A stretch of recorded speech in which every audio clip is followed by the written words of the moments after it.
Hello.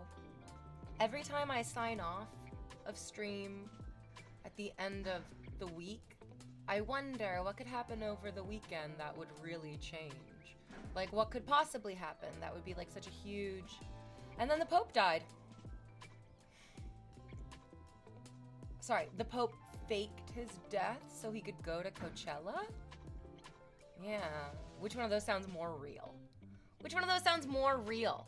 Come on, wake up, sheeple. Wake the fuck up. He's going to Coachella. He said, I've seen the way you people are behaving. It's time to party. It's Popechella. I have been saying Popechella all weekend, unknowingly that I was predicting. No, that's a lie. That's a lie. It wasn't all weekend. I woke up at 4 a.m. this morning. Could not figure out why I was awake at 4 a.m.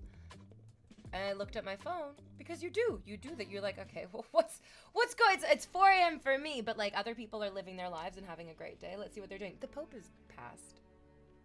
Goodness, Popechella. I thought about wearing like my nun outfit on stream. Can you imagine? Not appropriate, V. More conspiracy theories, but I just heard so many of them during that darn Easter family get together. Oh no. Oh yeah. Oh, I'm so glad that I'm not a part of those conversations. On one hand, it's like, oh, it's crazy how time flies and things are different. I have a step family, but I'm not invited to step family events anymore. Because the last time I went to a step family event, sorry, let me move my tea over here. My step uncle said, I'm sick of hearing about gay people. Like, he snarled that across the dinner table. Like, to all of us sitting there, I was like, I guarantee you straight people are sick of hearing, sorry, I guarantee you gay people are sick of hearing about straight people as well. Oh, man. Anyways, I tweeted that because Twitter was different. This was years and years and years ago. I tweeted that exact exchange. I tweeted that my terrible step uncle had said that, and that I was like, oh man, isn't this the universal experience? We all have this experience. But because I tweeted it, my stepfather saw it, and he lost his fucking mind. Because you guys know how, like, in my stepfather's life you guys are, because I'm a Twitch streamer. If there's one thing that Twitch streamers need to be careful of, it's that their audiences are going to get into their step-parents' life super duper hard. Anyways, he was so angry. He was just like, how dare you? How dare you express private, terrible conversation? Because the reality is nobody said anything at the table either. None of them said anything. None of them were going to stand up to that terrible, awful man. But people did, in the comment section of that tweet, be like, yeah, this is relatable. This is understandable. I've had this experience as well. Which made me feel like it was better to keep the tweet up. I think I did end up deleting everything off of my Twitter anyways. I don't know if it's still up or not. But I'm not invited to step family gatherings anymore. Mostly because they're like, it's all just gonna go on her like public sphere, and we're all gonna be targeted for our genuine beliefs of just like bigotry. How dare she? It's terrible. Yeah, deleting the Twitter is a good idea anyways. It is. I don't know I mean, I can definitely look up how to do it. And I probably should look up how to do it. And I guess I will look up how to do it. Yeah, it's on the... Let's do it, guys. Oh, man, it's totally fine. I'll be honest. I went to the step family things because I had one step cousin who I really, really loved. She was the youngest out of all of the cousins. She was very, very sweet. And I liked her so much. And then, like, much to the chagrin of all of my other cousins, she loved me too. I have, like, lots of other step cousins who are, like, many of them are young women my age. I'm a young woman. I lumped myself in there. We were young. We were all young women together. I think it bothered my step family that their littlest cousin really, really liked me, and that she wasn't more attached to her, like, actual biological cousins.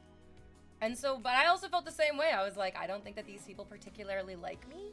I feel like they're just kind of like tolerating me because my mother married into their family, but they are not the kind of people to be warm and welcoming to anyone who is different from them. If you're different from them, they just go, oh, what a fun opportunity for me to judge you.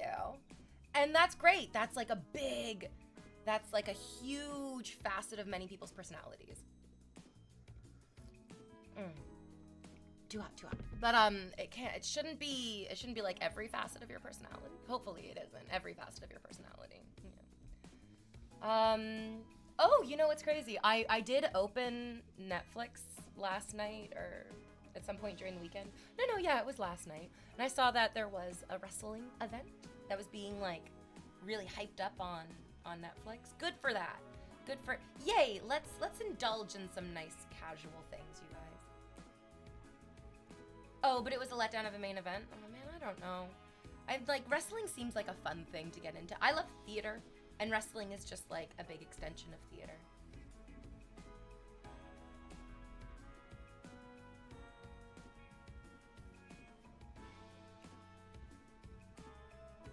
So on one hand, it feels terrible to not be invited to like the step family things. But on the other hand, it's actually wonderful because I don't want to have to tell those people that I don't want to spend time with them. They're all just like wildly judgmental and it's deeply uncomfortable to be around them. Every conversation just kind of like trails off into a sad weirdness. That's, it's just not pleasant. It's just not pleasant. Yeah.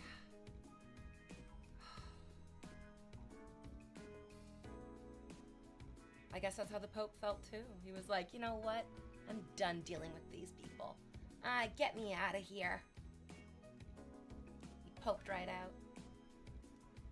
Yeah. It's like theater for tough guys. Yeah. I mean, tough? Am I gonna say tough? I would say it's theater for athletic guys. You got those glamour muscles. Actually, wait, maybe that's not athletic. I don't know, dude. I don't know. Overall, it was great. Just the night 2 main event was subpar.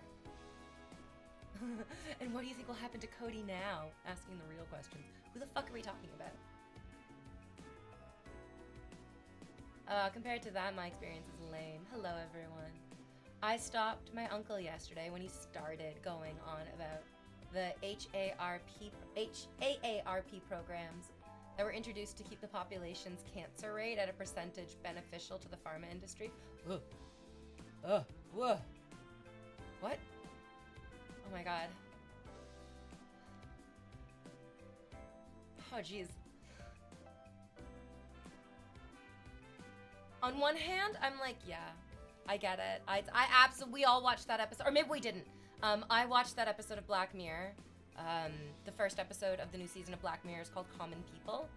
It has like a couple, not necessarily a young couple, but a beautiful little couple, and the wife gets sick. And then she has to pay a company for her medication, basically. Ugh. And somebody in one of the comment sections on one of the Reddit posts about it was like, what if that company made her sick? Like, what if that company made her sick? And then they're like, we'll sell you the cure.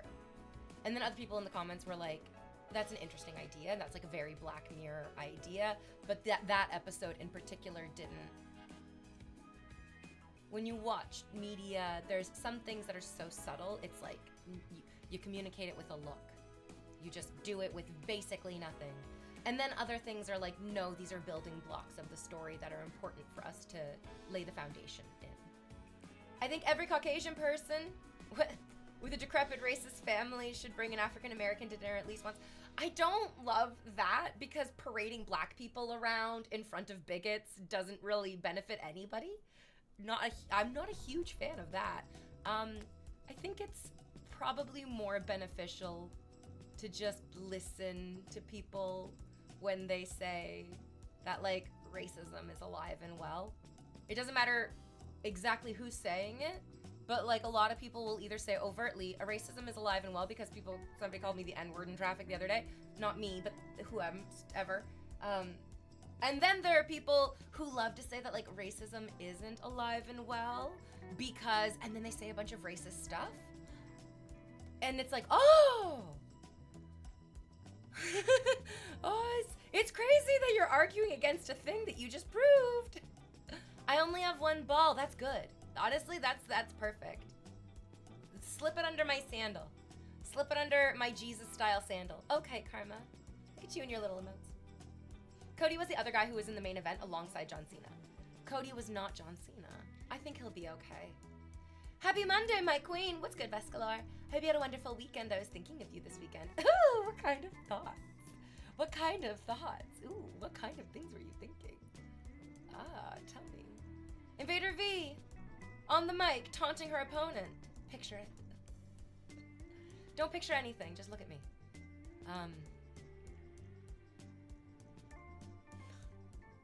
I had a really, really good weekend. I got kind of sick, which isn't wonderful, but also I can't deny that I love when if I'm gonna get sick, I love having a weekend just to sort of rot in bed and do that. And so I did. I took like a nap on Saturday, I took a nap on Sunday. And allergies? No, because I feel better today. I feel like I did just get a little sick. I had a good weekend. I got a little sick. Sorry, you like being sick? I really enjoy when my body is like, you need to slow down, you need to relax, you need to lay down, you need to take a nap. Because I'm a millennial. So my brain is telling me like, you can never stop, you can never relax, you must always be hustling. You are truly holding on by your fingertips to like devastating life-ending poverty. So grip, grip, grip, grip, grip, grip even harder, never let go. So getting sick, especially on a weekend, is like, okay, you know what? Just be sick. I also think that the weather was so warm and so nice. Maybe it could, I'm like trying to put some stuff together here. I don't know how true this could be. Allergies, are we all thinking it? Could possibly be allergies as well. Anyways, I love taking naps. I love relaxing.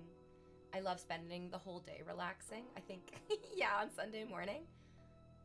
I looked at my horoscope. I don't really care about my horoscope that often.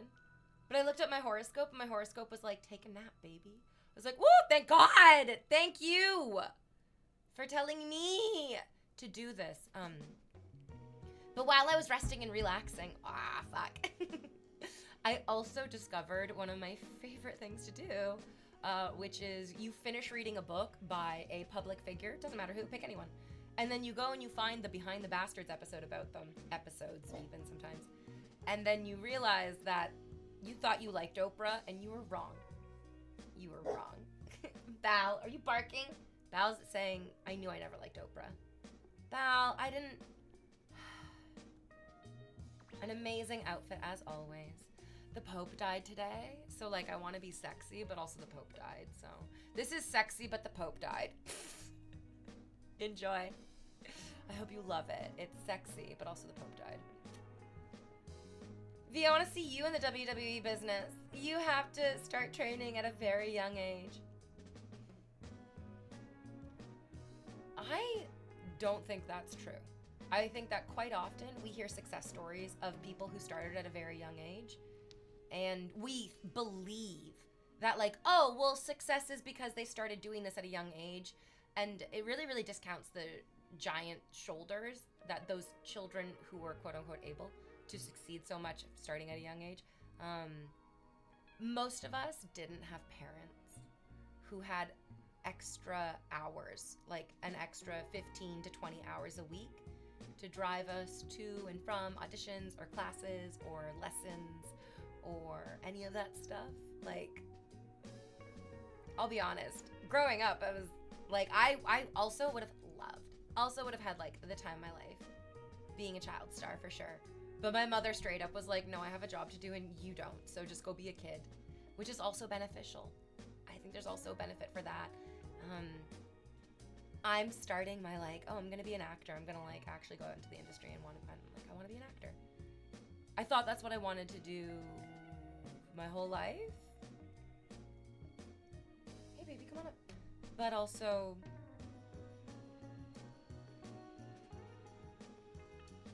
do you guys see what the industry does to youth? First of all, it is obsessed with it, which is kind of a bad way to begin. And then second of all, it will only tolerate like incredible perfect youth, which is impossible and unsustainable. So I feel so grateful that I sort of selfishly indulged only myself in my youth. When I finished university, I had a very, very strong feeling that I was like, you know what, you're young and sexy, and I really feel like you should not get used to that. Something in my mind was just like, no, V. It's very easy to be young and beautiful. It's usually when people are. And using that for anything other than like truly selfish reasons, well, I wasn't into it. So I was a professional Disney princess. I was like, this feels like the best use of my like youth and beauty. Is going in front of the least forgiving audiences I could possibly find. Oh man, I almost put on the sexy nun outfit, and then I obviously had a thought after that.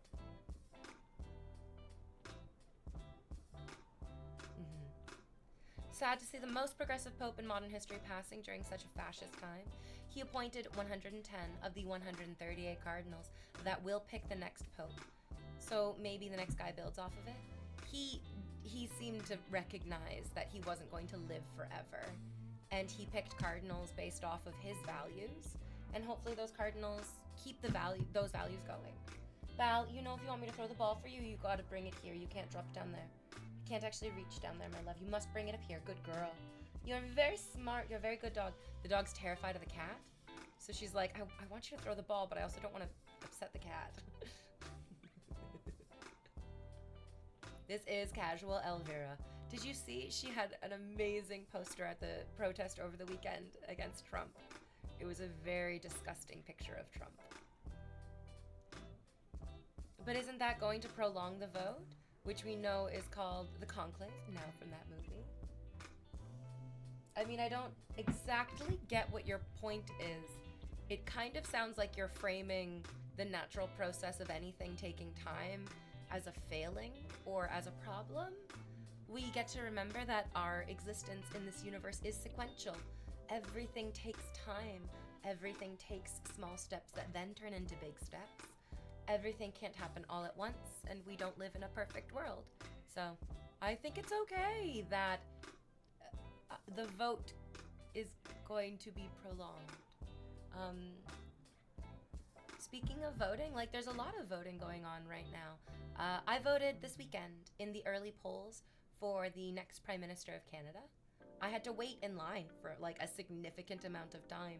I felt uncomfortable and like drained by the end of it. I'm not used to waiting in line, you know what I mean? I haven't gone to Wonderland in a fucking hot minute. But also every single second that I was waiting in line felt like ecstasy. It was incredible. It felt wonderful. I had no qualms in the waiting.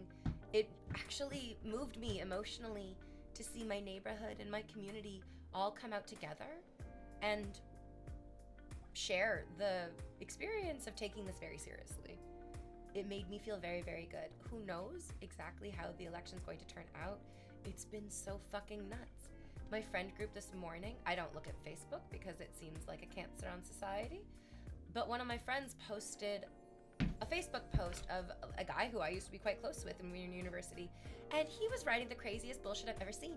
He was like, hooray, conservative government. Ah, yeah, let's do some conservative government. And I'm like, we went to theater school together, you frickin' dunce. You goddamn dummard. What the fuck are you thinking trying to vote in a conservative government? To go completely against your arts background? Why are you doing this?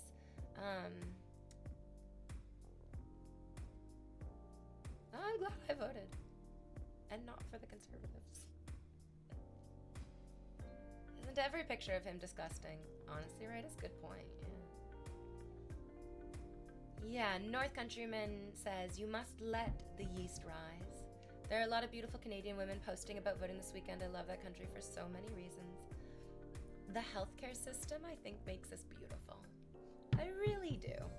I really do. there's like a very famous, I think it's a Tumblr post, and it's about this girl or boy or non-binary person, love you all, who took a class about stress, and they were like, oh, I definitely thought this class was going to be about like cultural stresses and cultural pressure, but the class was actually mostly just about how stress on a biological level breaks you down. Stress just fucking destroys you. And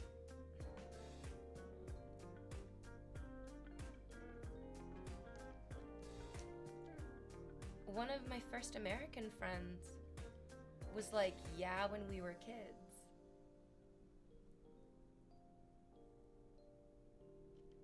My parents were like so insistent that you don't get hurt. And it was not out of because I love you and I want you to feel comfortable and safe.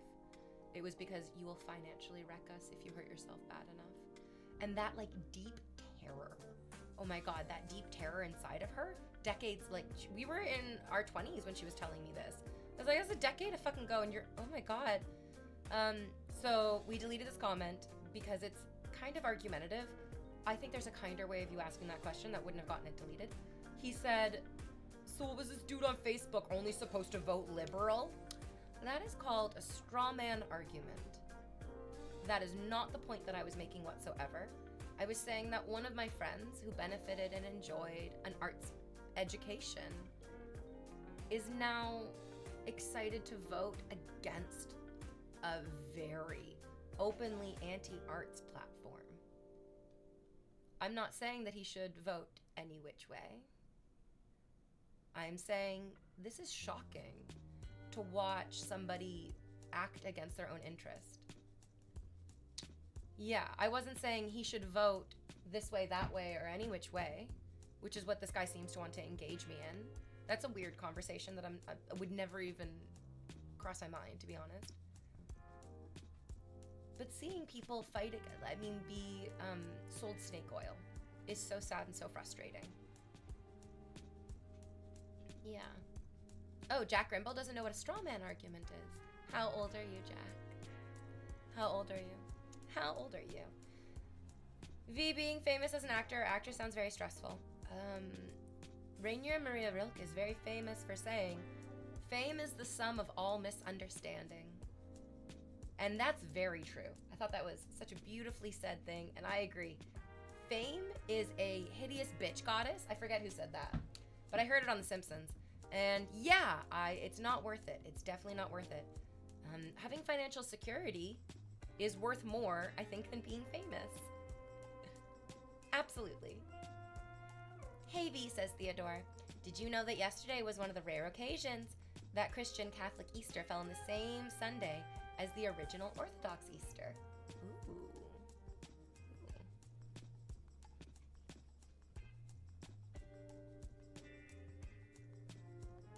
I don't know anything.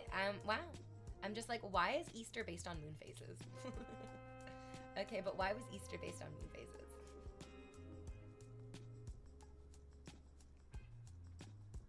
Because of paganism. Christianity's a silly, made-up nonsense religion. It's just a cult. It's just a cult. Having a cat on your left hand and having a dog under your right is literally heaven. This is it, guys.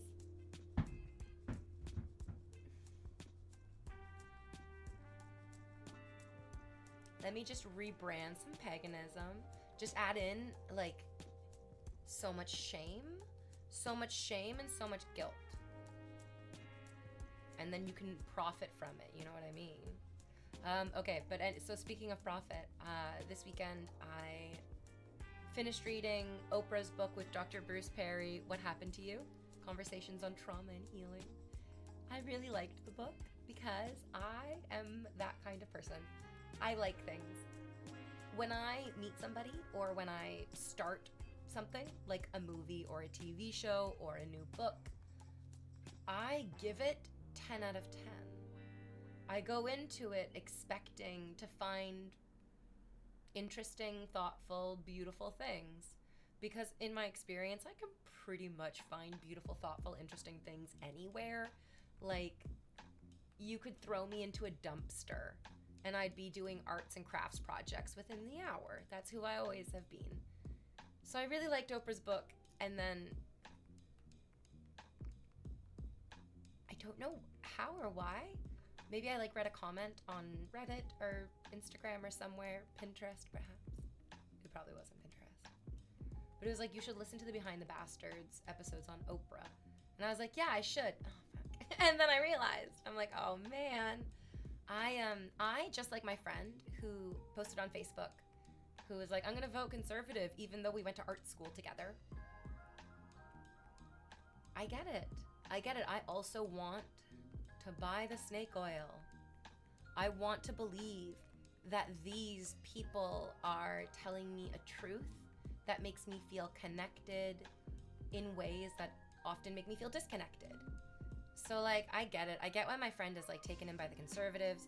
He's obviously being fed a bunch of propaganda, a bunch of algorithms. To be honest, I can see basically a direct line between my friend's inability to regulate his emotions and the comforting personal jacket that he feels he wears by supporting conservatist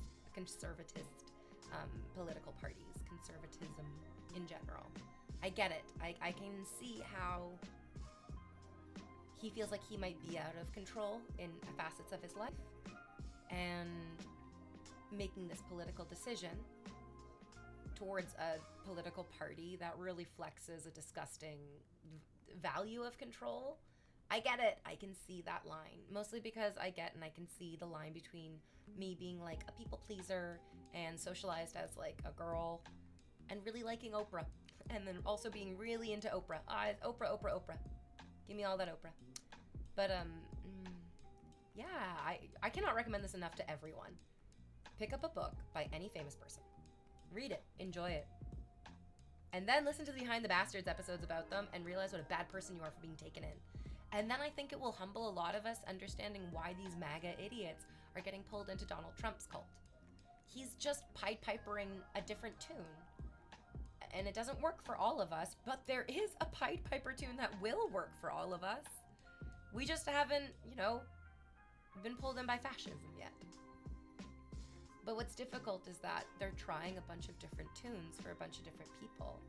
And the AI algorithms are starting to put together, oh, it's so scary, how they're starting to put together new ways of creating these little songs to draw us all through the streets to our demise. Please go out and vote. Please vote.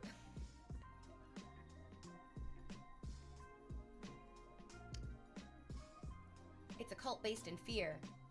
Wait, which cult? Jesus' cult? Catholicism? I mean, yeah, that Old Testament God, he was not particularly patient. Flooding, turning people into pillars of salt, sending bears onto children. He was instilling fear. But then Jesus came and he seemed kind of chill. Well, until he went into that temple and started flipping those tables. But that was badass and we love that.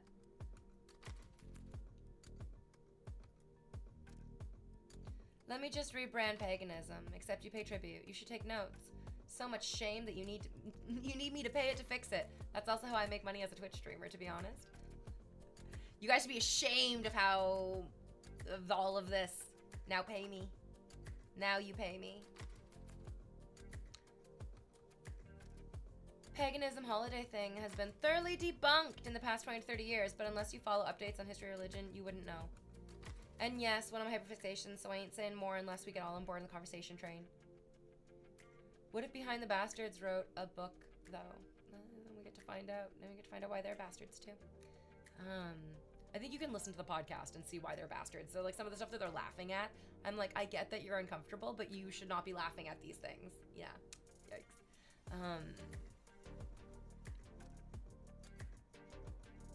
Also,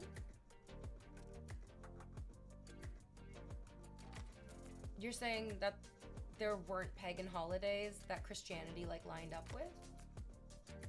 And that's been debunked, and that's a myth that isn't true. I mean, okay, whatever you say. I have nothing to argue against that. I have no fucking clue. It did make kind of sense, though, that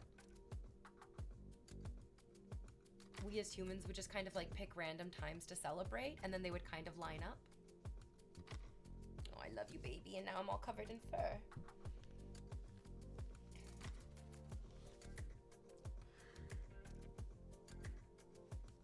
I mean, yeah, I'm like, how many times can you pick to celebrate? And then also, it's just, life is just so fucking awful. Of course, we're gonna pick some great times to celebrate, and they're all gonna line up. But I don't know. Who gives a fuck? Celebrate whatever you want, whenever you want. Goodbye, Void Kitty. I could barely see. Yeah, it's mostly just me in these yoga pants.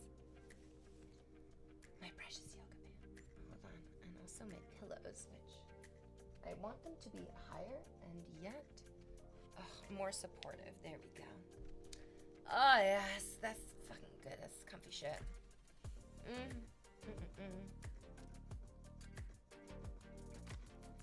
I did vote. That's good.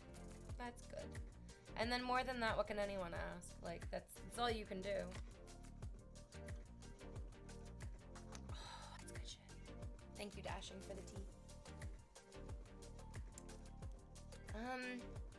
Yeah, and then hopefully, like, democracy isn't dead. I think it's also very possible that democracy is just not gonna keep up with the technology. There's a really excellent TED Talk, and it's only like about 17 minutes, so you can go check it out. It was by Carol Cadwalladr. I'm probably butchering her last name. There might be another syllable in the middle there. Carol Cadwalladr.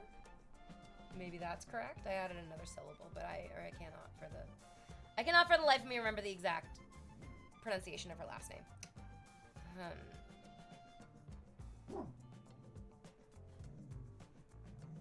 Her TED Talk was terrifying. It was absolutely fucking terrifying. I'm not gonna sugarcoat it. She said with an overwhelming amount of fear and sincerity in her voice, the hour is later than you realize. I'm like, ah! Fuck! We're doomed! We're doomed! Oh, we're doomed. Okay, cool.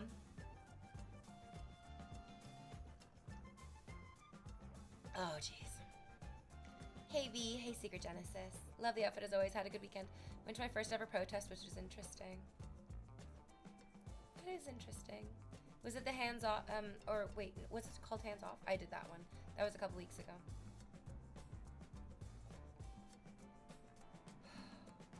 I hate this. I'm like, no. You don't want my pants to give me this like fat little roll right here. I despise it. I despise it. But then I'm also like, that's just your body. That's just the way that your body is. It's just your carapace, honey.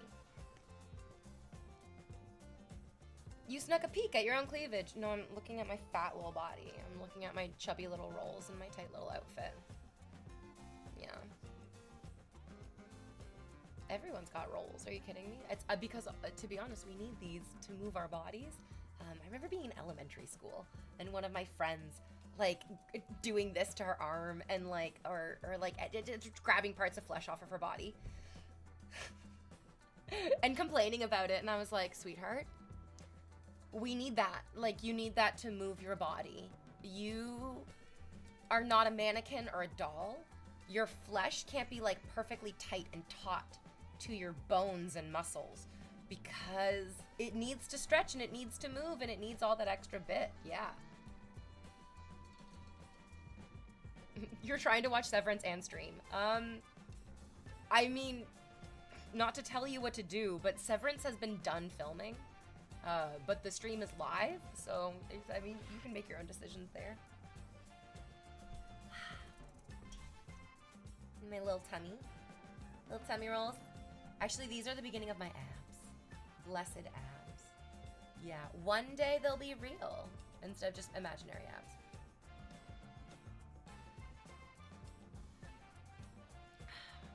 Bonjour. Enjoy the post 420 Easter mellow, meditated, moody month. I have so much Easter chocolate to eat still. Oh, yeah. Bal, what toy do you got? What toy? Raidus wants to see what you're playing with, Belle. Bring it here, Belle. Come on. Holy Christ! Oh my God in heaven! Ah! Oh, so I see. Okay, cool, cool, cool. You guys, this is the dude who made all the money when the stock market crashed the other day. Thank God somebody picked up the fucking money after it crashed through everyone's 401ks. Cool, cool, cool. Thank God. I was worried that nobody got it. Oh, I love Taurus season. I'm a Taurus. It's my season. I love Taurus season. It's my season. It makes me so happy. Oh, I love it. Oof. Give me my Taurus season. Give me it all day, every day. It was a trans rights protest in response to the UK Supreme Court ruling the definition of a woman in the Equality Act that happened last week. Oh! Oh! Good! Oh my God! I cannot believe, what the fuck are you thinking, England? England has been an absolute fucking petri dish for the larger issues that have been going on in North America as well. It's so disheartening to see them walking back human rights. It's insane. Jesus fucking Christ. How many decades ago was it that Pierre Elliott Trudeau was said that, or yeah, he said that the Canadian government has no place in the bedroom of its people. It's like, abso-fucking-lutely, just like the government has no business in the pants of its people. How dare you? Jesus Christ. It's disgusting. It's absolutely nightmarish. Oh yeah, oh yeah. It's her favorite. It's her raccoon toy. Because we live in the raccoon capital of the world. Very Toronto. Very, very Toronto. Oh my God in heaven. This is, it is wild. It is absolutely fucking wild. I feel in Canada, if anybody tried to talk, I mean,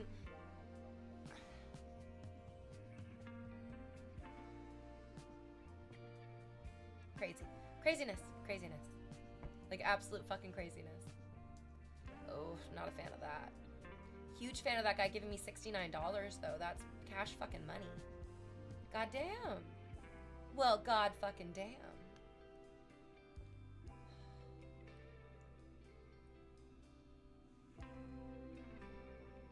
I have no fucking clue why anyone at any time thinks that it is the government's responsibility to make any of these definitions. It has nothing to do with government at all. It's wild. The UK thing is a bit more nuanced. My understanding of it is it's to protect against things like men attempting to access women's prisons and women's shelters.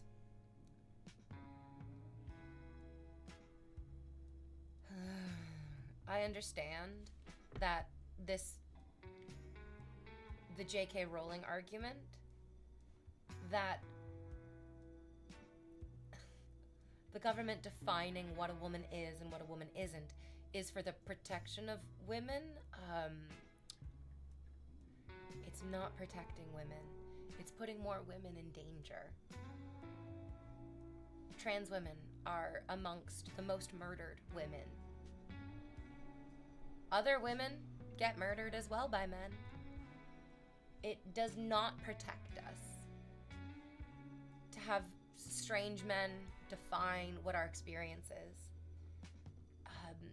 Sometimes trans women come into my stream, and I remember one time, she was like, I'm only now able to dress the way that I want to because I wasn't allowed to before. And I was like, girl, you are literally just describing womanhood entirely. Whether you were born and allowed to dress as a woman doesn't really make you more or less a woman. Most women who are born are not allowed to wear whatever the fuck they want. There's a very narrow definition of what women are allowed to wear.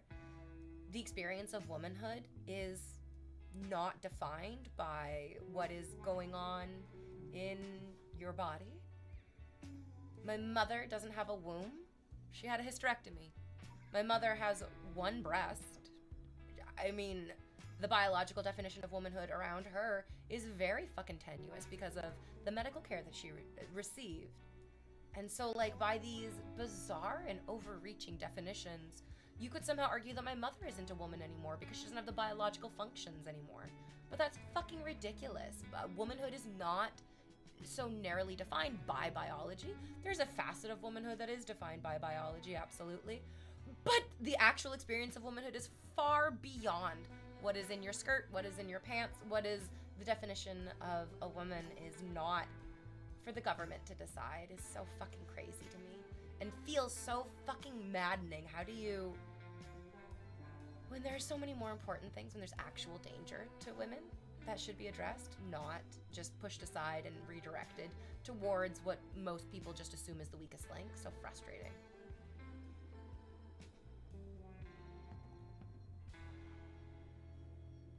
It's wild to me because there are already men in women's prisons taking advantage of female prisoners. I mean, they're often in positions of power, but people are like, whatever.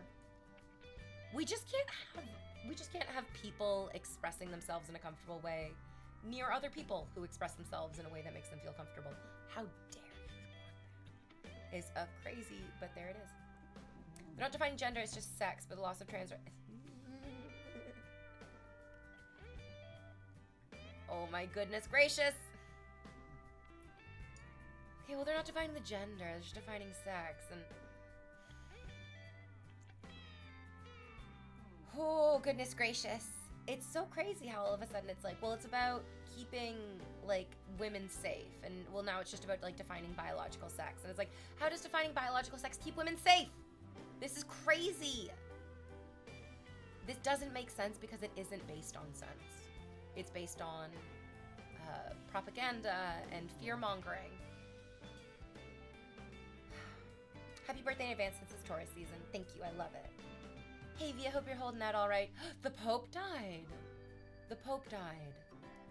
And Oprah's not as kind as I want her to be. But, I mean, I guess none of us are.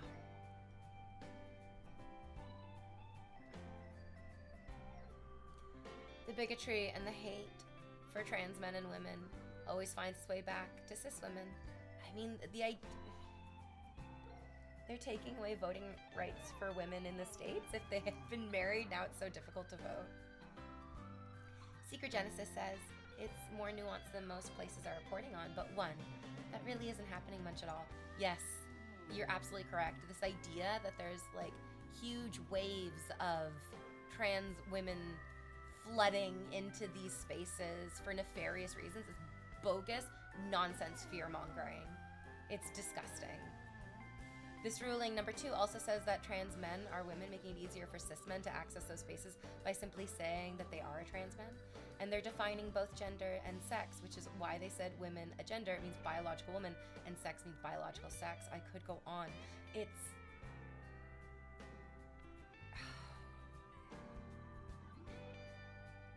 makes me feel very powerless. And then in feeling powerless, I get really angry.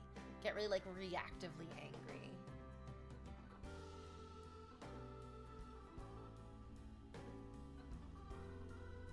And I'm seeing, like, people in chat are getting angry too, and it's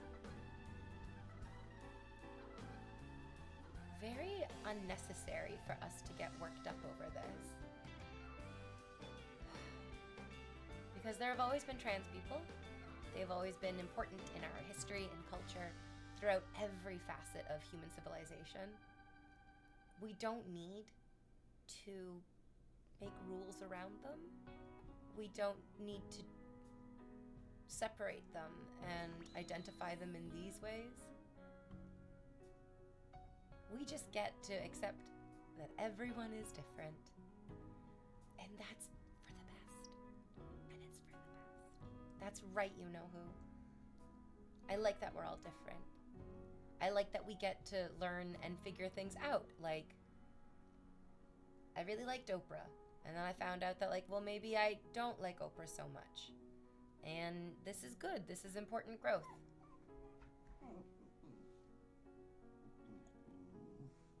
Just like people can learn and be like, oh my God, I feel like I don't know anything about trans people. And now I'm learning things about trans people. Sometimes that's for the best. Sometimes it's for the worst. But the truth is, we need to all just keep learning. We get to all keep talking to one another, trying to hear one another, which is so fucking difficult. Because each and every one of us is trying to hear what the other person is saying over top of that, like, never-ending air raid siren that is exposing the end of the world to us. We are trying to have these regular conversations about, like, why is the UK government doing this? Why? And well, I mean, what's scary is that the answer is they're kowtowing to really bizarre pressure, I think, from the American government. That seems to be my understanding of why they're taking, like, any interest in these whatsoever. These issues, these cultural... Because it's not, trans people are not an issue. It's not an issue. It's so crazy that people want to focus in so hard on 1% of the population. I love all of our trans brothers and sisters. They're not a wave of force that is changing the world that we need to be careful. I mean, climate change seems to be a forceful wave that is changing the world. But, you know, working on legislation around that is not particularly profitable to the people who are profiting off of destroying the planet.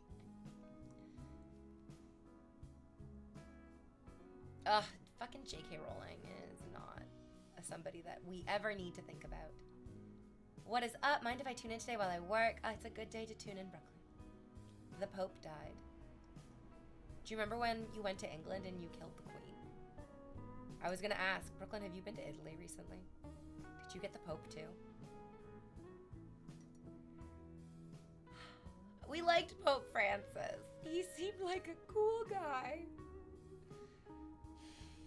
It would be so wonderful. It would be just so wonderful if the next Pope was also a real cool guy.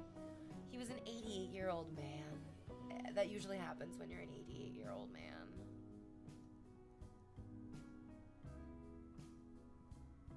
The lack of shiny outfits recently. Shiny outfits. Okay. Oh yeah, alright. Get glittery? I guess I could. Do you guys know this? There's like a large internet mystery. It's like one of like the greatest mysteries of our modern time. Who is buying all the glitter? Who is buying all the glitter? Glitter manufacturer, like famous glitter manufacturer in the world, the biggest glitter manufacturer in the world, is like our top glitter purchaser is a secret. We will not tell you who the glitter purchaser is, but you see it every day and you probably don't recognize it as glitter. So most people were like, okay, toothpaste, maybe toothpaste. The military was another big one. Toy companies could be another big one. This person online, which I was like, oh fuck, you're so smart. They said Kleenex. It's in facial tissues. They were like, I don't know how or why I figured this out. They said that they looked at a Kleenex or facial tissue and they were like, oh, there's like a little bit of a glint. There's a little bit of a glitter there. And then they were looking through the ingredients list on facial tissue and they were like, there are some ingredients in the facial tissue ingredients list that could be derivatives or other names of like glitter components. That was their guess that I read on Reddit at 4 a.m. this morning after I read that the Pope died.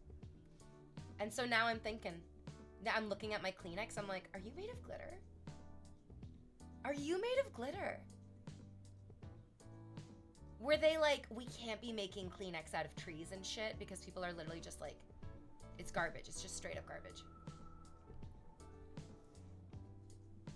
You use it to garbage.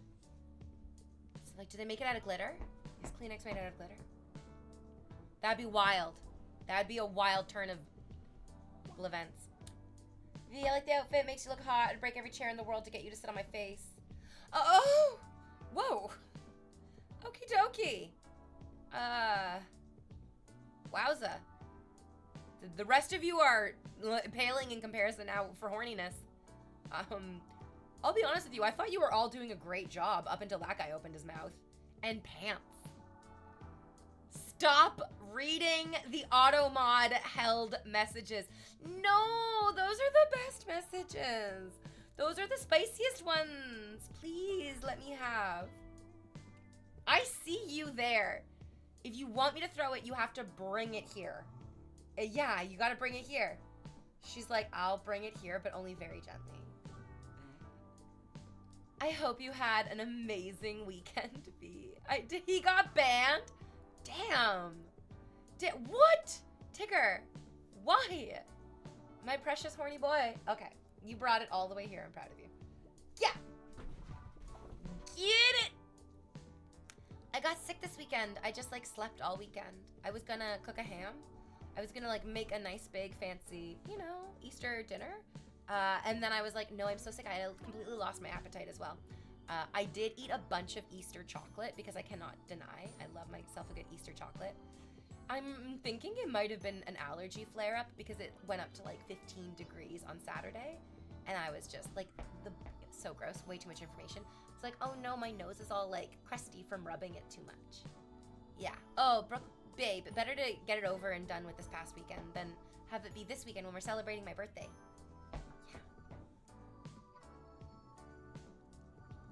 All of his messages just involved you sitting on his face. Oh, okay. Well, yeah, it's a broken record. It's fine. It's fine. It's fine. The automod just saves the mods blocking messages manually. It doesn't deprive of laughing about it afterwards. Oh, yeah. I feel so much. I mean, I love napping all weekend. I love napping all weekend. I napped all weekend. I rewatched like all my old favorite cartoons. I put on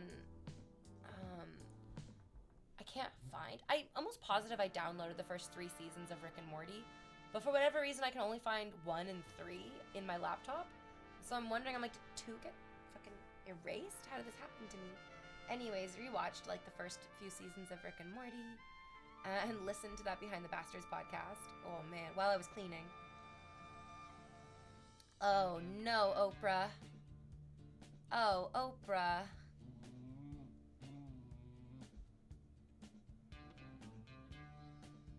I want to love beautiful, successful women. I don't think there's anything wrong with that. We all want to love beautiful, successful women.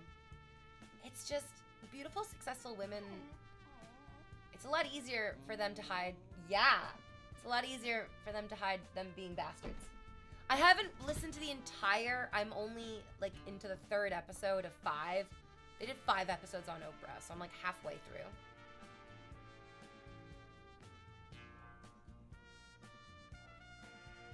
It's so difficult. I'm like, would I do anything different in her position?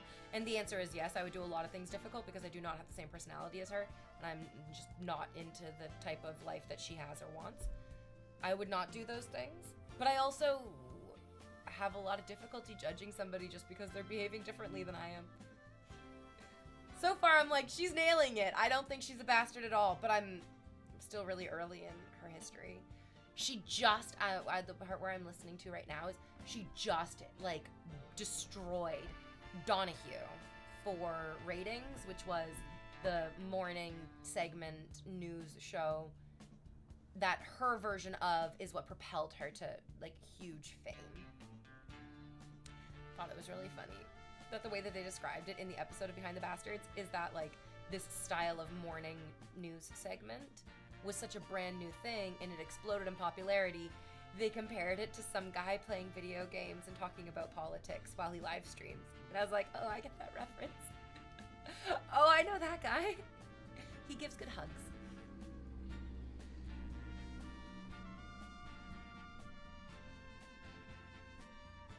It is time for break. Good. I was just wondering if I should describe what it's like to hug Hassan. Because the truth is, I know how the Survey Corps felt when they were climbing the wall. Because hugging Hassan is like standing in front of like Wall Maria and being like, fuck, that's a big goddamn expanse of Titan. Blech. When I went to the Virgin Islands, says Awesome Sauce, they showed us LeBron's mega mansion off the pristine coast, And they pointed out Oprah's island with one house on it.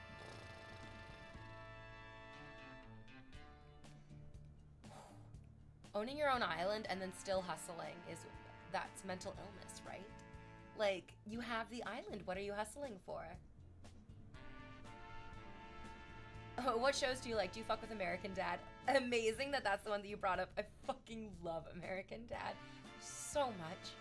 So much. I feel like Roger gave me a lot of confidence to be a woman because he really exemplified what a confident woman should be, which is often just the same way that sociopathic men behave. Yeah. Okay. All right, I'm going to take my first little break. Stick around. BRB, guys. Don't go anywhere.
know, I came back, but now I'm full of more Easter chocolate.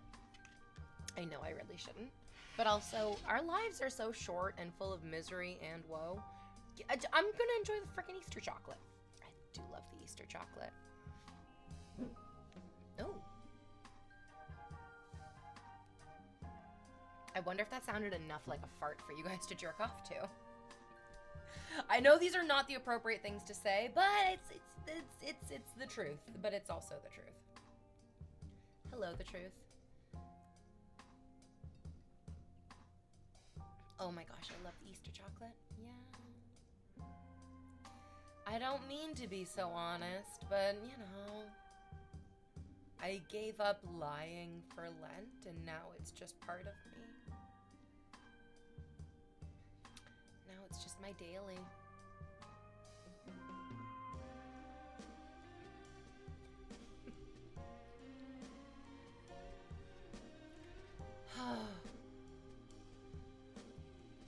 I want my daily to be laying out in the sun for hours at a time. That's what I want my daily to be. That is the pinnacle of my life experience. We were just talking about how when Awesome Sauce went to the Virgin Islands, they showed us LeBron's mega mansion off of the most pristine coast he'd ever seen.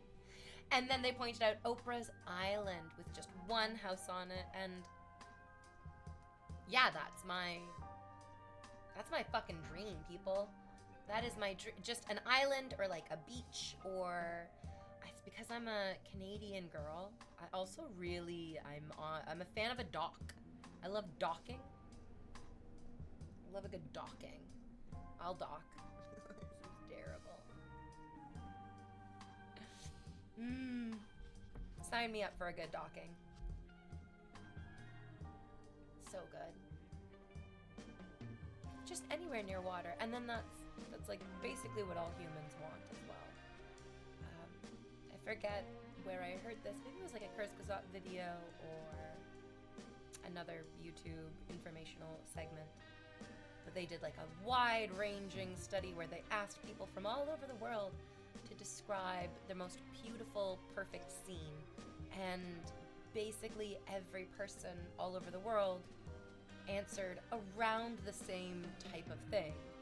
Their most perfect world that they could imagine in a painting format. It's like trees and sky and water. Trees and sky and water. Everybody is like, I want some tree, I want some sky. And because sometimes just tree and sky can be a little scary. Another one of my favorite YouTube videos is the horrors of becoming lost. Oh my god, that video fucking terrifies me and I love it so very, very much. Don't get lost. Do not get lost. Sometimes just sky and tree feels like, oh my god, I'm lost. But here's the very important thing that we learn in the video that I was just talking about, the horrors of becoming lost. If you can find water, you follow it downhill, and there will be civilization. Hopefully, kind of. Guys, don't get lost. You need a little bit of water. Water is great, life-giving, life-showing. Oh, the puppy's just laying down over here, probably with a toy. Don't get lost.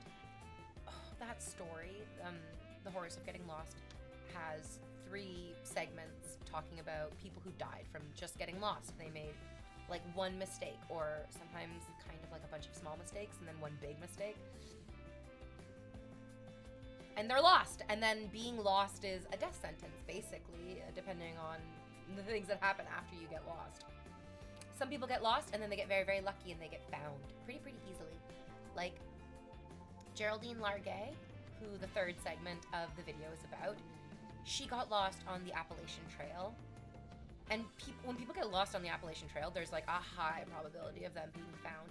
It's a very, very popular, well-trod trail that many people traverse daily throughout America.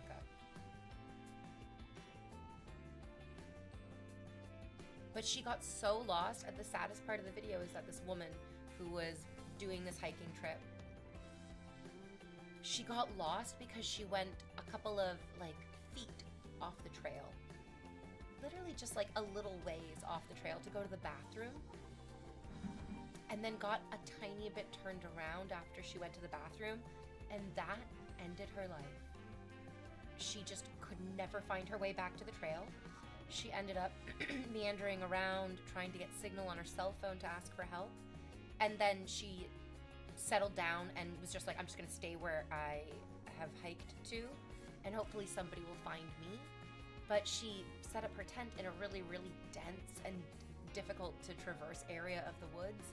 So it wasn't easy for people to find her, and they never did. I think she passed away, and then they found her remains 2 years later. It's so terrifying that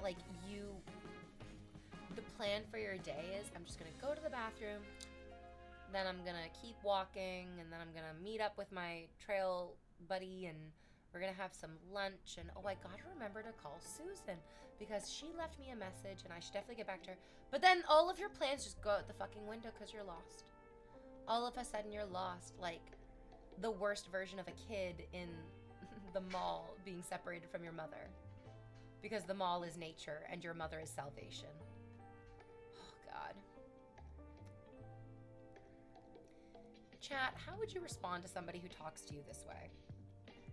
Wearing a lot of clothes today. I'm gonna be honest with you. My immediate instinct is to tell this person to go fuck themselves. It feels like such a weird observation that I don't want to... I mean, like, I guess basically it just boils down to read the room. Like, the Pope died. Sorry, I'm not feeling sexier today. Yes, that's right. It's getting lost. Not fun. And saying this as a person who got lost in the biggest woods in the country. Oh my God, it's so terrifying. Hyperbole and a Half is this like great webcomic that everyone should go read. I don't think she's still making them anymore. And this guy's next comment, he's again not even reading the room at all. He's like, why are you wearing so much clothing? Why are you so fucking dressed today? Holy Christ, you morons. I really cannot. I don't have enough strength to like carry the emotional intelligent load for you. It's too much. Read the room, guys. Fucking relax. So Hyperbole and a Half is a very, very famous webcomic that I don't think she's updating still. But she made a book, and I don't think this comic was on the website. I think this was exclusive to the book. She has a story about her and her little sister and her mother moving to... Hey! That's enough! In the kitchen, now. The dog does not have permission to be that loud. I apologize. You're a bad dog. Her sister, and her mother got lost in the woods. They'd moved to a new part of the country, and they were like, oh, there's like the forest behind our house. Let's go like check out the forest. And so without thinking, I guess without realizing how easy it is to get lost. How dangerous the woods truly are. The story is about how her and her mother and her sister got lost in the woods, and how she was so young. She was like maybe 7 years old and her sister was 6 years old, which is right on the cusp of beginning to have an awareness of context. 5, 6-year-olds are insanely self-absorbed, and that's great, and that's wonderful. We love it. It's good for them. Little girls, especially 7 and 8-year-old little girls, start becoming aware of like the vibe of the room around them, the context of how the adults are acting. All of these things become more apparent the older we get.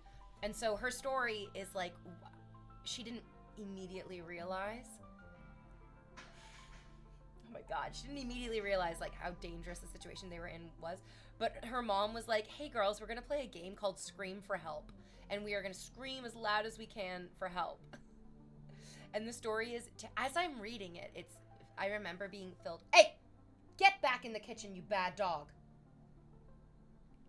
I remember being very overcome with fear. I was like, oh my God, she's gonna be murdered in the woods. They're gonna die. But I'm like, oh, you're reading her book. And she lived several years after the story that she's telling right now. She's probably fine. But something. Does it seem like she usually barks close to your brakes? I mean, we're literally as far away from a break as possible because the breaks are on the half hour and we're about to hit the hour, so no. I'm gonna go ahead and say no.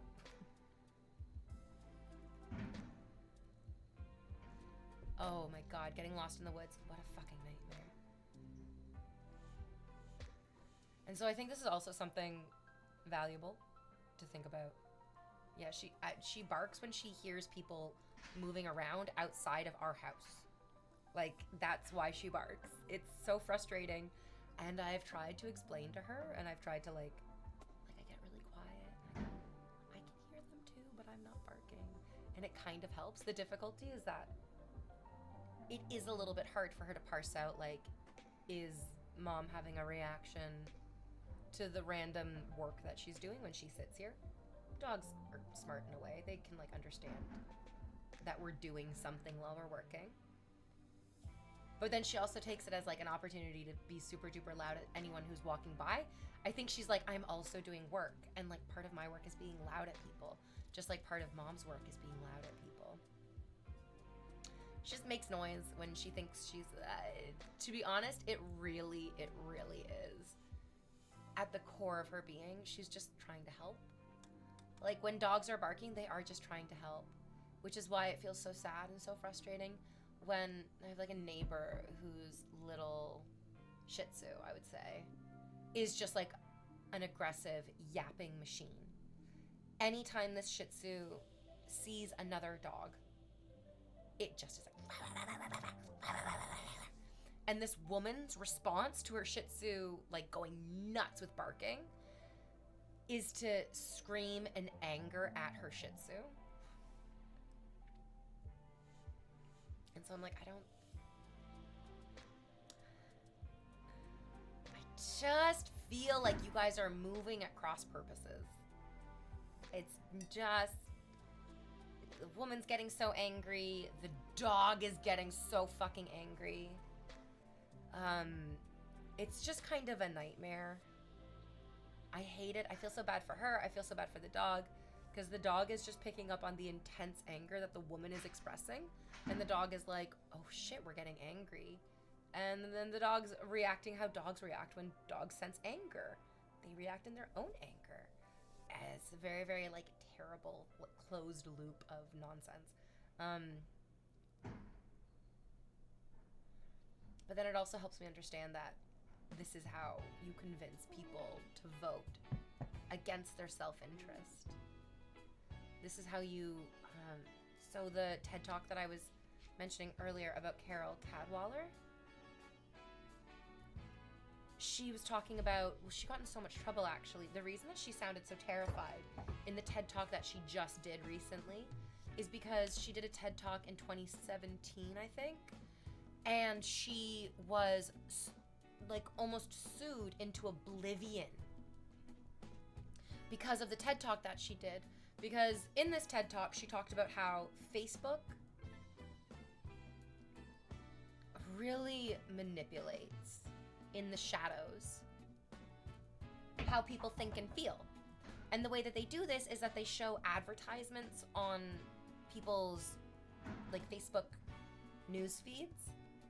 And there's no record of those advertisements. So, normally, in the past, which is so far from now, normally in the past,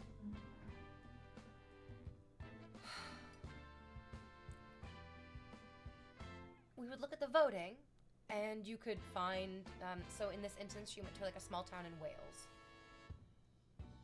Because this small town in Wales overwhelmingly voted to leave the European Union. This was the Brexit vote that she was investigating.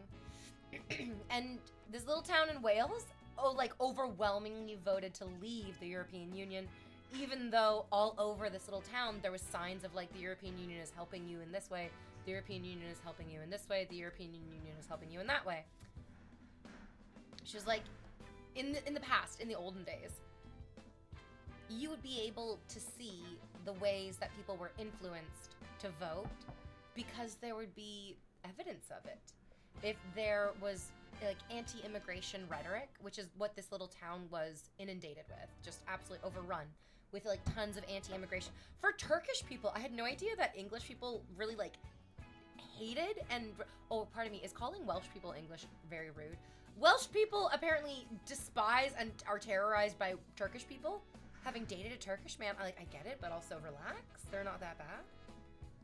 This little town in Wales was being flooded with like anti-Turkish immigration propaganda. And you'd be able to see that in the past. You'd be able to see like people purchased poster boards that were put up at bus stops. And you could say, well, who purchased this? And then you could trace that back to this person purchased it, or this company purchased it, or this advertising firm was hired by this person to put up these posters. And you could see where this influence was coming from, and you could also see how it was implemented, because there were channels of perpetuity. There is no channel of perpetuity in the Facebook feed, and there's no archive of the advertisements that people are shown on those Facebook feeds. And so, who knows who saw what? But whatever they fucking saw made them absolutely terrified of Turkish immigrants, even though there's like a really, really teeny tiny percentage of Turkish immigrants who even go anywhere near that part of Wales. Really wild.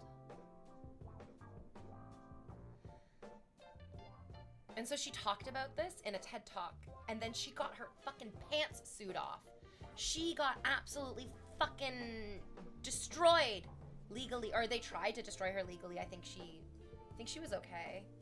I don't know if she actually got like massacred, or well, I mean, no. I think she was allowed to survive and live because she came back and did another TED Talk and was like terrified, like literally terrified. You could hear in her voice.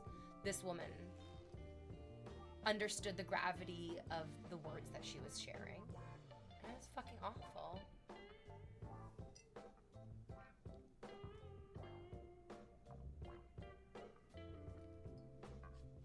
So that was her first talk. She got sued into oblivion for pointing any of that out, which is obviously not great. Not great. Hello, my dears. I'm definitely not feeling like a goddess. 1 second. Definitely not feeling like us. My bra's going for a frickin' gander, gallop about. BRB.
Okay, I've made many adjustments, but I feel much better now.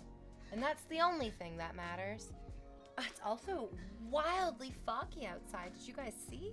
Well, actually, I don't know what you're like, where you are, but I did not anticipate it to be zero visibility out there. It is. Absolutely zero. Oh. Hello, V. I hope you're doing well today. Oh, yes.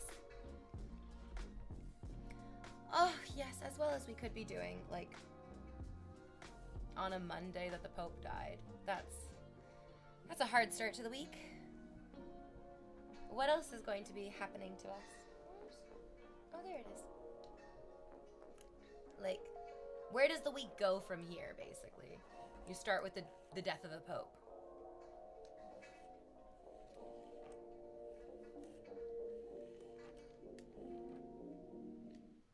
Oh, and you brought us another ball. Well, I mean, thank God some things always stay the same, like playing fetch. Playing fetch will always stay the same. Hello. A question, does anyone know why Invader V, do you close your life for periods of time during the stream?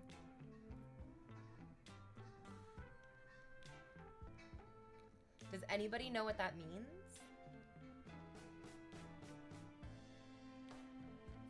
Does anyone understand? The AIs are not becoming sophisticated enough to replace people just yet. I have no clue. The adjustments are the only thing that we have to make life a bit better. I mean, yeah, that's pretty much it.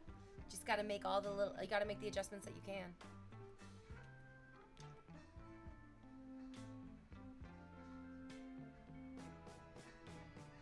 He's asking about the breaks? They're asking why you go on breaks. I speak idiot pretty well.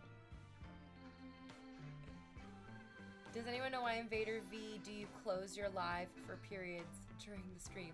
Oh, okay, I kind of understand. Like, in a very interesting use of English. Like, why do I go BRB?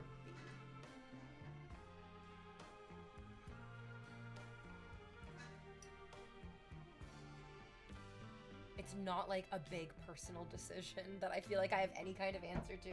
It's just what you do when you're like, oh, I'm gonna go do something that the audience doesn't need to see.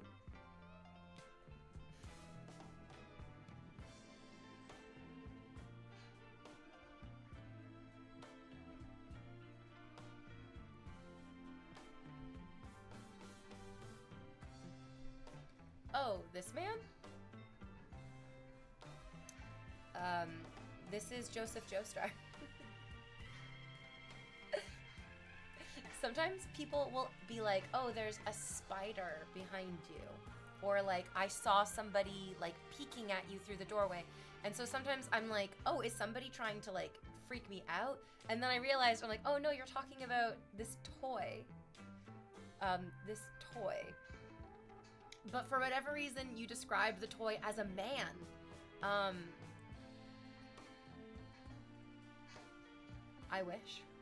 I wish this were a man. This is just a toy. Like, I can't actually marry him and live happily ever after, which fucking sucks. But I wish. Right is his favorite JoJo so far. I also really, really, really love Joseph. I love, love, love, love, love Joseph. They're brown pants. Brown stained pants are different. Brown stained, brown colored, brown dyed. Yeah, I get what he means by brown stained. I wasn't super caught up on that, but I get ya. They look very much stained, especially from the back. Okay, but now we're very confused again. What? What? Why do you say these things like you can see from behind? None of that. None of that, thank you. There are the questions people typically ask a streamer, life's biggest questions. I am making a joke implying that he has shit himself. Oh. It's very funny. It's very funny. It works. Ew, Lady Sauron. Way to make me want to kill myself in a fucking video game. You're giving Kardashian vibes today? Oh, derogatory. Right? Yikes. I mean, I'm not in any way, shape, or form. It feels so rude to come in and be like, oh, you look like a piece of shit today. But like, iconically like a piece of shit. Please go fuck yourself. This is what I get for showing up to stream? Goddamn.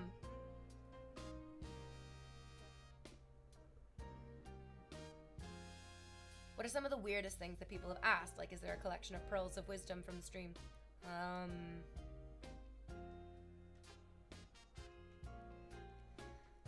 You know what? Yeah, there's tons. There's tons and tons and tons. But I am not actually suicidal, so I don't spend any time thinking about those terrible things. You should have been here before I went on those SSRIs and I was fucking buddying up to suicide like a lover. Not no more, so they definitely don't think about those things.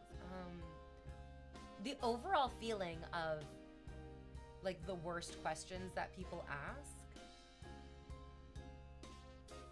are just the kind of things that you hear from the mouths of the most degraded members of society at a bus stop.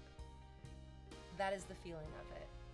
Like, whatever they're saying, whatever their intention in what they're saying, which often is like, they're so like desperate. They're so desperate for any type of human connection, good or bad, that they'll just say the weirdest, grossest, most off-putting thing imaginable in chat. And from their perspective, they're having the experience of being powerful. And from the reality perspective, it's like the creepy shit that weirdos ask you at the bus stop. It's not a powerful position. It's not an exemplification of their wit or their perception. It really does just seem like somebody who has nothing doing anything to feel like they have something. And we've all had that. We've all bumped up against somebody who is so desperate. In elementary school, the guy in my class who exemplified that was really desperate to go to the Digimon world. Basically, as soon as he just like flipped over into I can't deal with not fitting in socially, he would just start like screaming Digimon Digiactivate and like go up to the computer that was in our classroom and like jam his Digimon toy up against the monitor. Which is funny, but it's also terrifying to like keep running into these men who just, instead of dealing with reality, just scream Digimon Digiactivate, and they're jamming their fucking Digiactivator against the monitors. And I think that's why those men are voting conservative. I think it's them being like, I'm gonna turn the world into the nightmare that I feel like I can't escape. Because at least then I have control over it.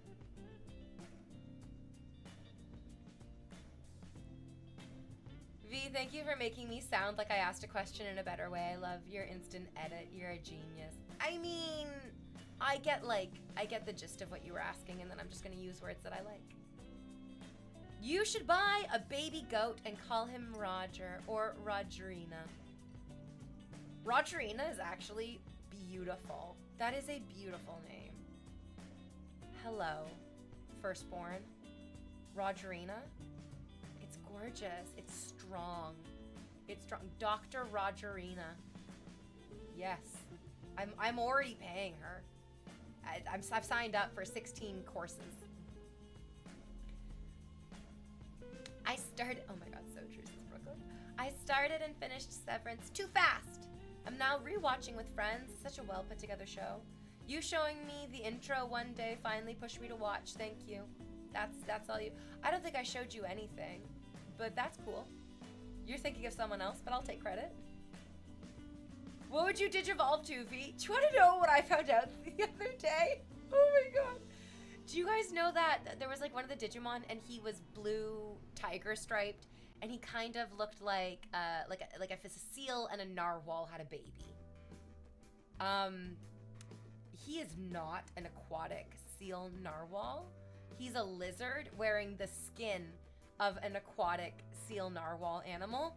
I didn't realize that, and I had that deep revulsion pull up in my entire body when I was like, oh fuck. Oh no, that's dark. That's pretty fucking dark. That's darker than Marowak. That's pretty dark, Digimon. Thank you for that. I threw a Pokeball at my monitor to capture V, and I have yet to get a new monitor. Aww. Does this mean that you will buy the baby goat? Yeah, dude. Right away. I've already made the purchase. I'm picking her up on Uber Eats later. Dr. Princess Rogerina. More importantly, what would you anamorph into? My own dog? Just Val, just like another fluffy-headed idiot. Yeah, fuck yeah! Now we can both piss somebody else off to play fetch for us.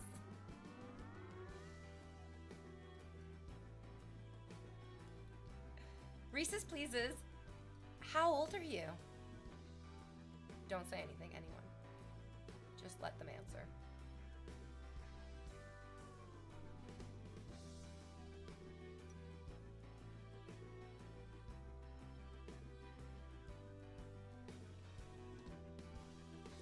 A brand new 18-year-old. Oh, no, that sucks. That sucks. Because you definitely seem like it, sweetheart. And that sucks. On the internet, you can be anything. And so it's so fun to go on the internet and be like the idealized version of yourself. I'm not sure we're getting the idealized version of you. You're definitely coming across as a 16-year-old. And that makes sense because you were a 16-year-old and you've never been anything other than a 16, 17, and 18-year-old. But this is Invader V very politely giving you a small amount of social feedback, which each and every one of us will need. Like, later, I'm gonna go hang out with my best friend Brooklyn, and she's gonna give me social feedback, maybe. I don't know. She actually is not the kind of person to do that, which is something that I love about you, but also I would take from you in a heartbeat if Brooklyn was like, hey, V, I noticed that when you stream, you, like, act in this way, and it appears that you are this way, but I know that, you know, appearances and actions aren't always lining up with the authentic version of you, so I'm giving you a little bit of social feedback, and we can all accept it. We all get to accept a little bit of social feedback. It's no harm, no foul.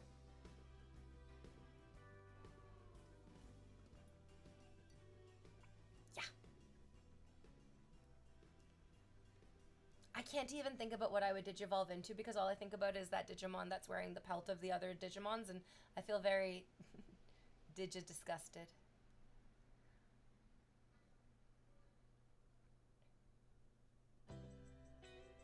I can't even think of social feedback for you. No notes. I mean, Brooklyn, I feel like the best example of social feedback that we did was that I would go to your shows and then guys would be like, oh, V, I want to fuck V's brains out. And Brooklyn was like, hey, well, V's not available for you to fuck her brains out right now because I'm playing guitar for you in front of you. I feel like you were excellent at giving the social feedback to the people who really needed it, which was those guys. I was not available to fuck them, except for that one guy. He was pretty hot. Whatever happened to him? Yeah. Yeah. Cosplay as that Digimon. You don't even know which Digimon it is. You don't even know the Digimon. The only thing you know about the Digimon is that it wears a pelt of another animal. But you didn't even know that until I didn't even know that until I explained it. I thought it was its fucking skin.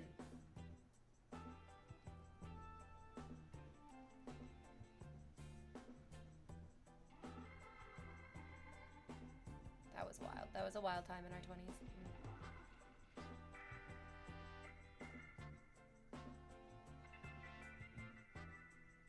I was just like right at the front, just screaming all the lyrics back into Brooklyn's face. Because I love her music so much. It was just like, I love singing your songs. And you're so beautiful. And this is like my dream come true. You guys don't understand. It is a dream come true when your best friend is a fucking star. And you get to scream in an audience and like there's lights and there's all this music and they're putting on this show for you. And it's like, it feels like being best friends with like Taylor Swift or Beyonce. It doesn't matter the scale. It feels so wonderful to be like, my best friend is a fucking star. It is so wonderful. I love it. Oh man. Which then also I think that makes sense why these guys would be attracted to me, because they're watching me be in love with you, and guys see that and they're like, oh my god, I like, look at how much she's in love. I want love. I want to be in love, but I was not there to love them. I was never there to love them.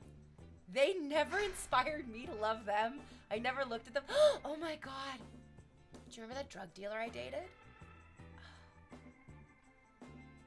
Oh, God. Oh, it was valuable. It was valuable to make that bad choice. It wasn't a good choice. It was not a good choice, but there was value in making the wrong choice at the right time. I think that's probably the most important thing. I think you can make bad choices as long as you have a good sense of timing.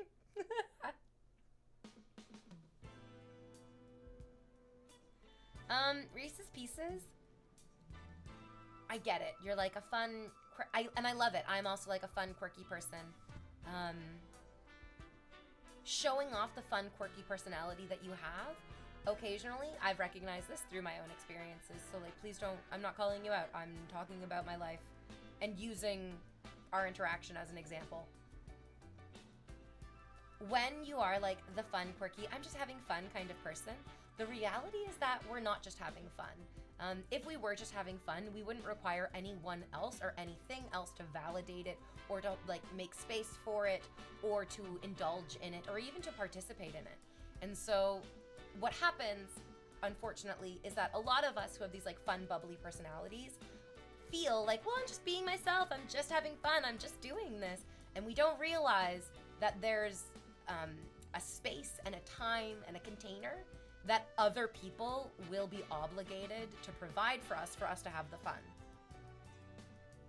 I get, like, and I'm like, no, you can like come into Twitch stream and like say whatever you want, like do your cute fun stuff. But like a minute ago when I first called you out on like, how old are you? It's because you were typing like a little song. And I get it, like I sing little songs inside my head all the time, that's cute and funny. But typing it out loud on the internet for other people to see takes it from being, this is like just my cute fun personality, to you need to validate my cute fun personality, you need to acknowledge my cute fun personality, and I'm just gonna keep being more and more and more and more until like the validation, which is basically just the quiet acceptance of your personality, becomes irksome and overwhelming, and then people are gonna be like, you're annoying. And without even realizing it, you're like, oh, I'm being annoying. You can be that fun, bubbly person, but doing it with the expectation that you're gonna get like other people involved, or that they're gonna indulge you. There's gonna have to be some give and take there. Yeah. I have all those fun, like weird, cute thoughts and feelings and things. I'm the kind of person to be like, oh, I'm gonna comment on this, my cute little thought or feeling. And then I go, who is this really for? Like, who is this really for? Is this because this is who I am, truly, or am I doing this because I want something from somebody else? It fucking rocks when your friends succeed. When you remember some of the people we used to know, what a time. God couldn't reach me, so instead he put me in front row at a piano at my concert in my 30s. Ah. He was terrible the whole time. And we all knew it. Did you stop uploading the VODs to YouTube? No, I don't know. It was never me doing it, so I didn't stop. But is it going? Maybe? Yeah, this guy's typing jingle bells now, I guess. Also, just a greater point, try to be the fun, cool person in context to the overall conversation going on. Like, read the room, always be reading the room. Yeah.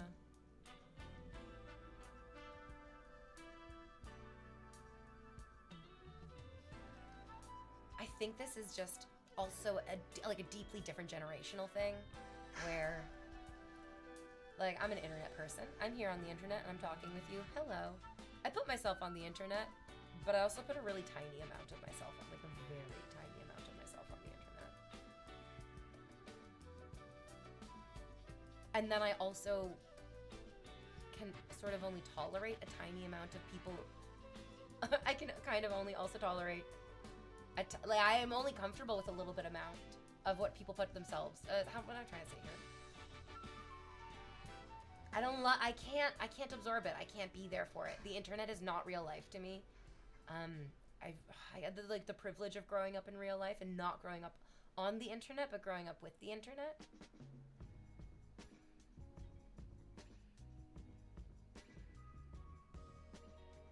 And so anybody who's just like laying it on thick in the comment section immediately just makes me feel like I want to say, go touch fucking grass. You can't. Are you like this in real life and on the internet? Are you only like this on the internet because in real life you don't exist? How can you put so much of yourself on the internet and then have still so much to give outside of it? It's just also just like typing out the little cutesy song lyrics in chat is, it smacks of like, you're a baby. How do I treat you as anything other than a baby? If you're just gonna like act like, if you're gonna like just babble like a baby. Sweet little babies. Also, get the fuck out of here, babies. I'm trying to scam daddies out of their money. You spoke of the personality switch for the internet too a few days ago. I think that was yesterday. It was last week, yeah. It's giving Gen Alpha. Well, yeah, if they're 18. What generation are they? No, Gen Alpha is like much smaller than... Gen Alpha is like only like 5 or 6. That's like... So is he a Gen Z if he's 18? Anyways.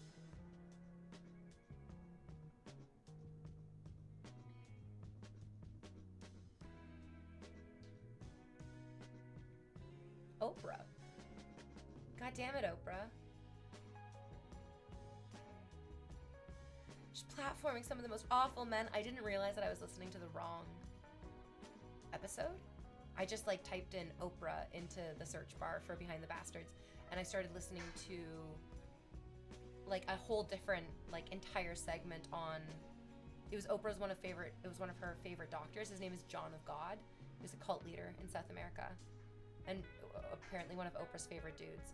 They were like wrote extensively about him in her magazine. It's just terrible.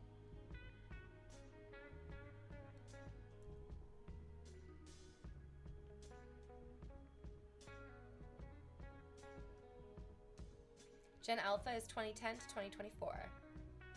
Oh. A wild Brooklyn appears. North Brooklyn's been here for a while. Do you make more doing Twitch than doing a 9-to-5 job, Miss V? Probably. I don't think I've ever worked like a regular 9-to-5 job. So I have no idea. I also think there's like a huge difference in like what you do for a 9-to-5 job. There are some people who are making minimum wage working 9-to-5. There are some people making 6 figures working 9-to-5. There are some people who are, I mean, they don't have those hours, but they're making so much more money. I mean, I'm definitely making more than minimum wage being a Twitch streamer, so it's not hard to justify continuing being a Twitch streamer, where I'm like, okay, well, my other option is going to make a lot less money for doing an insane amount of extra work.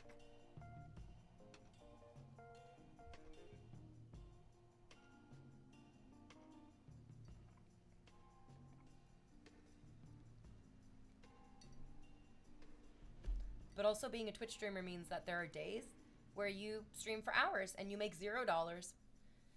And I mean, that happens all the time. That happened like even in the past couple of months.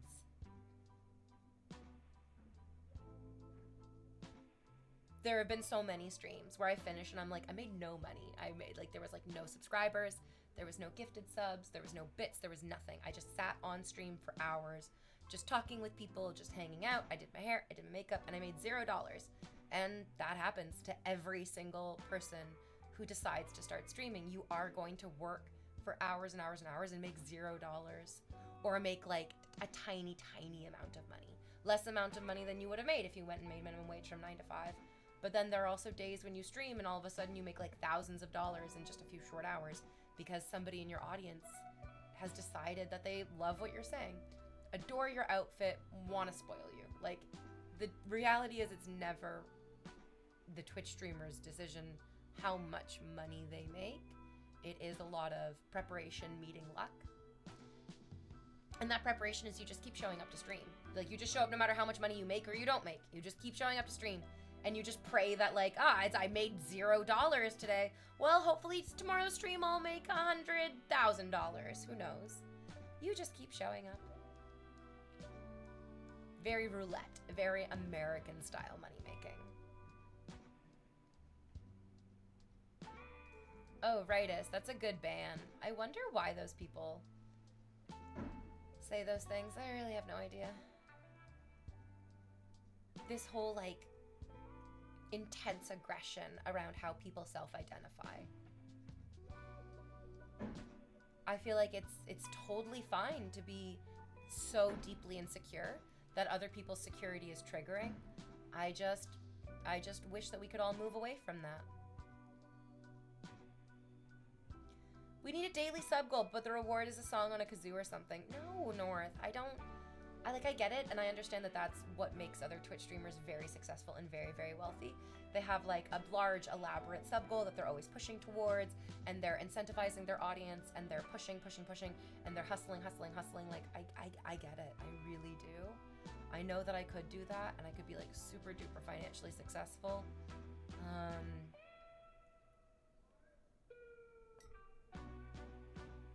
But that's also just not me, so I don't really find any. It feels pretty easy just to say no to that because I don't want to. Do you have any hobbies? No. No. No, I don't. Nope.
I came back for you. I have not abandoned you entirely just yet, no. You can indulge a little bit longer in my indulgence of you. Indulge for indulge. We need like a V-type reward that's out there. I don't know, North. I think that you're missing the point of what I was saying before, which is that you cannot just do things so that other people are going to acknowledge them or behave a certain way or engage you in a certain way. Like, that is transactional, and something that I think maybe you don't even realize is an innately American way of thinking and not a human way of thinking. I feel like one of the most terrifying things that we're waking up to now is how much, in Canada definitely, and definitely in the States, this idea of like rugged individualism plus like ever expanding capitalistic gain is not how normal human people think. This is like an American mental illness.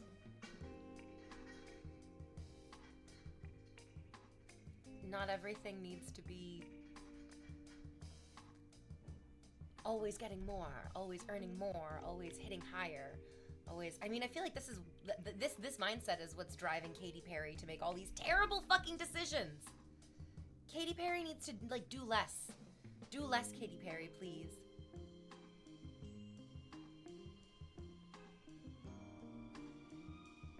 Hey friend, should I get oil-skinned Birkenstocks or suede? Oh, it really depends on, like, what are you wearing these shoes for? When are you gonna wear them? Oh my god, Katy Perry going into space. And then Gail! Gail King, Oprah's BFF, too. Gail was up there, too. But then for whatever reason, Gail's getting, I mean, somebody dared say that Gail wasn't an astronaut, and she got fucking mad about it, which is hilarious and bizarrely out of touch. We expect no less from Oprah and her billionaire best friend. Yeah, what are you gonna wear the Birkenstocks for? Where are they going? Are these Birkenstocks going to be like your in the house shoes when you're just like rolling around at the cottage or in the homestead? Or are these going to be worn on the dock, you know, in and out of the canoe? Are these for hiking up and down the mountain? Are these for going into the greenhouse and harvesting the goodness therein? Where are these? Dad mode, day to day, outside of the house. Oh, probably not suede then. Probably not the suede. You're gonna want shoes that are gonna transition well from different environments. And the suede is like, this is like a nice cozy indoor shoe that I'm gonna wear because, or like I'm on a boat for most of the, like a nice big old sailboat. Who gives a fuck then, right? There's not like a lot of dirt. Third option, Crocs. No! No more Crocs. I appreciate it, V. Anytime, babe. I was reading on Reddit this morning, and I was like, yeah, I get this. Somebody used this as, like, a fun life hack. But I was like, oh, this is just how I operate. Absolutely. If somebody asks you a question, you don't give an answer necessarily to that question, because that was how I got trapped into a terrible relationship with my ex-boyfriend. Don't just give people answers. But you ask them another question. You ask them, to be honest, the more right question. The question isn't, which shoe should I get? The question is, well, what do I need my shoes to do? And then the answer becomes obvious. What is the necessary function? Please forgive me for my dreaded Kardashian comment. Yeah, that was awful. Don't tell women that they look like a Kardashian. That's not nice. That's not complimentary. There are very few women on the planet who are like, oh, I'm aiming for thousands and thousands of dollars of visible plastic surgery work. Is not what normal people want to hear. I mean, for like outside of work, Crocs are my go-to. Right? Yeah, because you're a beautiful little boy. Because you're a young man. It's just the high pony. Oh. This is Ariana Grande hair. I understand why you would get me confused for... Are Armenian women women of color? Sorry, I don't know. I'm like, are the Kardashians of color? They're Armenian. I don't know if Armenian's a color. Don't ask Hassan.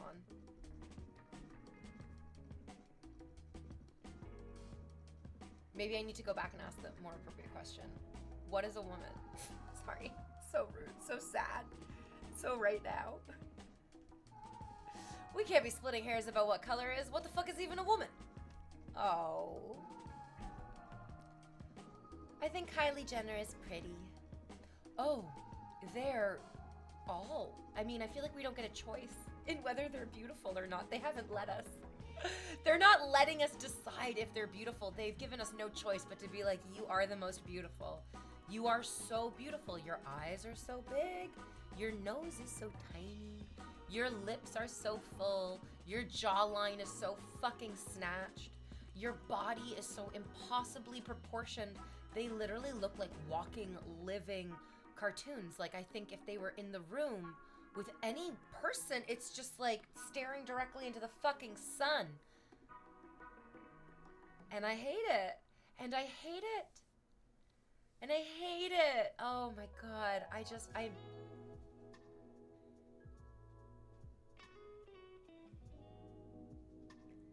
It's so nice to go back and watch like really old movies and just see regular looking fucking people. I mean, there was also a ton of plastic surgery way back in the day as well. Like tons and tons of plastic surgery way back in the day. We love it. As soon as we learned how to plastic surgery, actually World War II, I think, was a big fucking increase because it did have to do with reconstructive surgery. Plastic surgery was a lot of reconstruction. But then they learned from all those reconstructions how to do excellent plastic surgery as well. So there's a lot of that. But good God, I love people's individual faces. I love it. I do.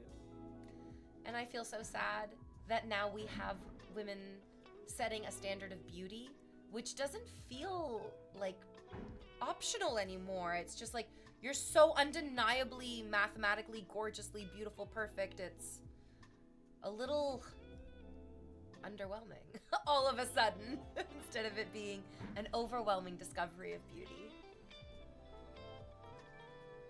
Not trying to troll, but as left-leaning male, I'm not sure how to answer the question, what is a woman? I mean, what's great is that as a regular human person, you can recognize that you don't have an answer to this question, and that maybe it's because the question is fucking stupid. And it's not a question that even needs to be asked. Well, what is a woman? Bitch, who gives a fuck what a woman is? Are we gonna have enough bananas in 30 years? Is coffee gonna exist? Will our children be able to know what a fucking polar bear and a penguin are? I don't really give a fuck who's using the bathrooms. I really don't give a fuck who's using the bathrooms.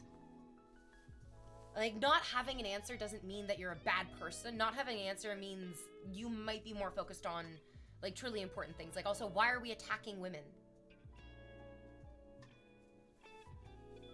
I mean, Armenia is in Asia, but also really close to Caucasus. So they are Caucasian?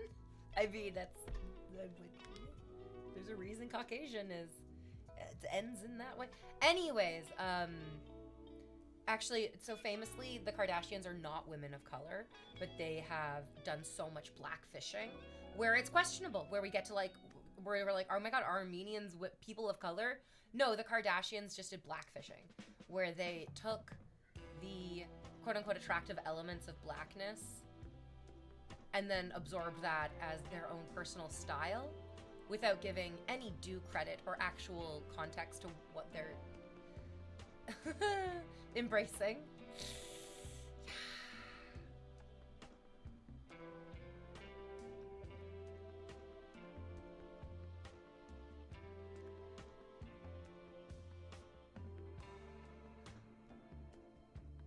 Uncomfortable bathroom experiences are very normal. They really are. That's a universal thing. Exactly. It's not like a specific trans issue. It's a human issue, and trans issues are human issues.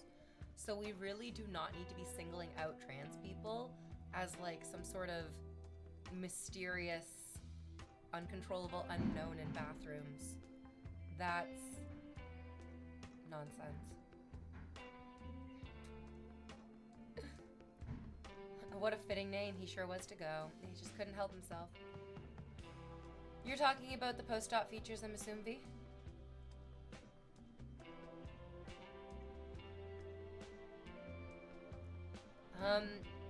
Transness has nothing to do with operations.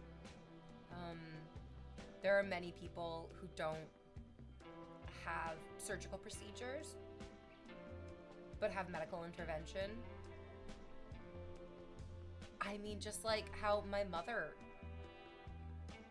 had her womb removed. Like, those are just medical procedures. They don't define your lived experience. So wait, I don't know what you mean by post-op features. Hello, Skydor. That also goes for public room showers? Public room shower? Oh my goodness. I don't know a lot of public showers. I feel like I know zero public showers almost. The only public showers I can think about in Canada are sometimes like at beaches where they have like a pipe. Gyms are private, right? Like gyms are private spaces. And private spaces, I mean, they're definitely not allowed to discriminate in those ways. And so I guess they're under like public laws, even though they are private facilities. Okay. So when you say like private shower rooms, we're like gyms and community centers and like pools. Yeah, a cis man going bald and then getting a toupee is also technically a gender affirming care. It's incredible how, like, even just on this past break, I was like scrolling through Reddit and I got recommended, because I like hair and nails and makeup and fashion and stuff. For everyone, truly. I got recommended the hair systems, the guys' hair systems subreddit. And this dude's like, here I was at 31, completely bald, and he's so handsome. It's like scary how handsome this guy is. Looks like fucking Voldemort before he Voldemorted himself. Very handsome. He had no hair. And then he had this like, and then he's like, here's me at 32 and 34 with the hair system. And still really handsome, just like handsome in a different way. And all the guys are like, yeah, dude, yeah, absolutely, absolutely. And you would hope then that they would have the same type of enthusiasm for any person being like, hey, I am this way. I've had this experience where my body is not exactly the way that I want it to be, and now my body is the way that I want it to be. And they're like, yes, absolutely. Bald guys with wigs, bald guys with hair systems. Everyone who goes to Turkey to get hair implants. And then when it just comes, God, kind of terrifyingly, to just like women being like, I'm gonna become more of a woman. I really am going to live like the woman I know that I am. They're like, no, you're doing it wrong. No, not like that. Fish Sauce says, my brother who's anti-LGBT and people transitioning is on TRT and uses dick pills and a pump. So much gender oh my. It's very interesting how often it is like, rules for thee, not for me. You want them to have enthusiasm for someone else's happiness? I mean, if only even, yes, selfishly, because it makes you happy. It does. I mean, it's so sad that some people are like, my happiness is dependent on other people's misery. When it's like, uh-oh, that's... I mean, how is that different from what I was saying earlier about like, yeah, your fun, bubbly personality can definitely be for you, but then you have to recognize that the people around you are going to all of a sudden feel kind of obligated to support this like fun, silly bubbliness, which all of a sudden turns it into, is it really for you or is it to kind of control the people around you? And I feel like this is the same argument that people want to make about any trans person, where it's like, oh, you're just like expressing yourself in a way that you want to control me. And it's like, no, I'm definitely not. I am just being myself. I really am just being myself. Trans people are not annoying children on the internet. They are living their most authentic lives, which makes the world a better place. Even if, I mean, somebody else living their best life might make somebody else uncomfortable because they might not be living their happiest, most authentic life. have you seen the haircuts that some of these people get? They're not happy. You can't be happy with that haircut. And then there's just too many beautiful trans women on the internet who, there is this really, really great video. I don't go on TikTok. I do have a TikTok, but I don't go on TikTok. But it's kind of the best TikToks get filtered through Reddit anyways. And this gorgeous girl was doing a video to herself in the past. So she had recorded, and she's like got long, beautiful blonde hair. She's wearing like really, really cute glasses, an adorable sweater, and a frilly camisole underneath. You can just tell also she's just like radiating happiness and positivity. And she's talking to her younger self, who looked a lot like my brother, to be honest. It was like, oh my God, like square glasses, beard, like short dark hair. Looks like a white person. I was like, that's my brother. And she was like, and she was describing her own discovery of her transness. And she was like, I don't even like feel happy and comfortable with the idea of like, I think I'm a woman. And then she's like, you are happy and comfortable with it. You're unhappy and uncomfortable with the way that you've been like demonized around these thoughts. But trust me, the thought is not what's making you unhappy or uncomfortable. It was such a beautiful video. It was so lovely to watch how like it's, for some people, they don't feel it immediately. They go through like a long process of discovering themselves. Doesn't mean they're any less, like, I think the whole, it's right in the phrasing of it, like, they're not creating, it's not an artifice, they're not adding on, they are discovering themselves. In the layers that society makes us not be ourselves.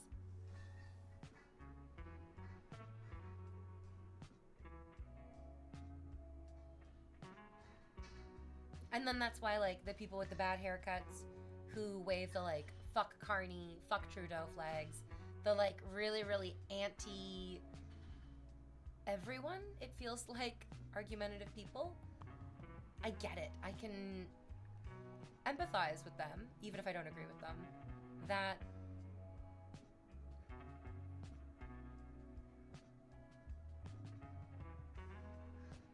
these systems suck. These systems don't feel good. It doesn't feel good to, like, have to rely on the government for so fucking much. Nobody really likes that. We should just be able to rely on our neighbors and each other without, like, an intense, overwhelming fear.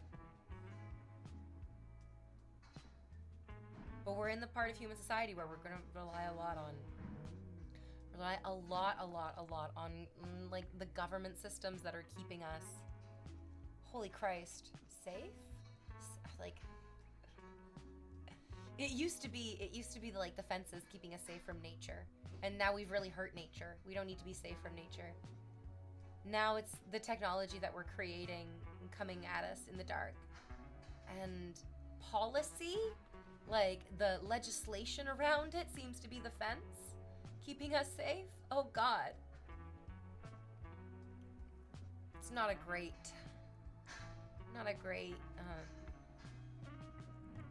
powerful position to be in. As a Canadian, would you please adopt California, Oregon, and Washington? Please send help. Absorb. What's HI? What state is HI? Oh, Hawaii, the freak states. Hawaii and Alaska, the freak states. The freak states. Oh, Hawaii. Oh, I love Hotel Transylvania so much. Selena Gomez, they could never make me hate you. But you could make me hate you, Selena Gomez. What the fuck, girl? What is the only U.S. state that ends in the letter K? Oaklook. Fuck. I don't know. Non-continuous ass motherfuckers. The episode when Marge is afraid of flying is like one of the best and like most powerful Simpsons episodes of all time. And that's where they drop that line. If this gets out, Crazy Clown Airlines will become a laughing stock. So to buy your silence, we will give you tickets to anywhere in the United States, excluding Hawaii and Alaska, the freak states. In calling arguably the two most beautiful states, Alaska is stunningly gorgeous with a devastatingly high percentage of missing people. Really terrifying. Really just don't go to Alaska. If you want to disappear forever, go to Alaska. If you want to live your life, don't go to Alaska. You'll die and you'll disappear and no one will ever find you. Is New York the only state that ends with a K? It wasn't Oklahoma. Nah, it was pretty close. Hilariously, if you ask someone that same question living in New York City, 75% of them don't know. Yeah, that's true. They're busy living in the big city. Oklahoma was actually pretty close, though. You mean pretty cloak coke. Sorry, it's so dumb. It's so dumb. Don't go to Alaska. You will be disappeared. You will be disappeared. Although I did read, I think it was on like one of the cemetery. I love cemetery porn. It's beautiful. Some of the headstones and like the different grave sites are so lovely. But also from looking at these headstones and grave sites, I'm like, oh, no. You cremate me. You throw those ashes, because we all know they're probably not mine. You throw whoever's ashes those are just out the window. I don't give a fuck. Plant me, I'll be a tree or something. It's just, being buried in the ground seems like such a fucking nightmare. It seems wrong. I don't know why I have like a real fucking aversion to the idea that my like ashes and bones and like I would just be like plopped into the earth right there. I feel like the greatest gift of death is that you just get to not have to have a physical presence on this planet anymore. And so I don't want to be buried. It's not for me, no thank you. Burial at sea? Yeah, the ocean and I are pretty cool. I got no problems with the ocean. Just like let go of me, fuck the headstone, go live your life, I'm dead.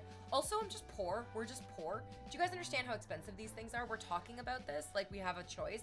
None of us do. All of us are gonna be thrown into the mass millennial grave when the climate wars come for our bodies and souls.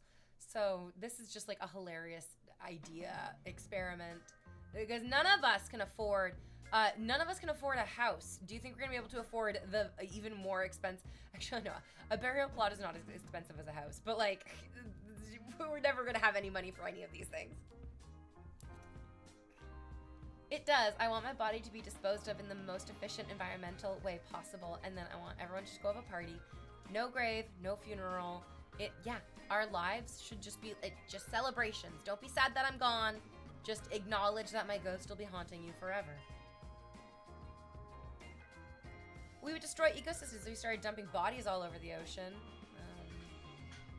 You know what's crazy? I feel like out of all the things that we're dumping into the ocean, human bodies is like not that bad. Unless you go full cyborg. Hello, Mr. Monotone. I could be wrong, but I think we had a similar discussion here before. I'm just mad that it's legally not allowed to simply have your remains disposed of in the cheapest way possible after organ donation. Oh, really? Well, I have no idea about any of that. It's still so fucking expensive. Whoa. We're not all millennials here. Tigger, what? How much older than me are you? Because even if you're like 10 years older than me, aren't you still a millennial? I'm right in the middle. Are you more than 10 years older than me? Damn, Grandpa. I'm full on Gen X. Oh. Okay, well, enjoy your fucking wealth, you bastard.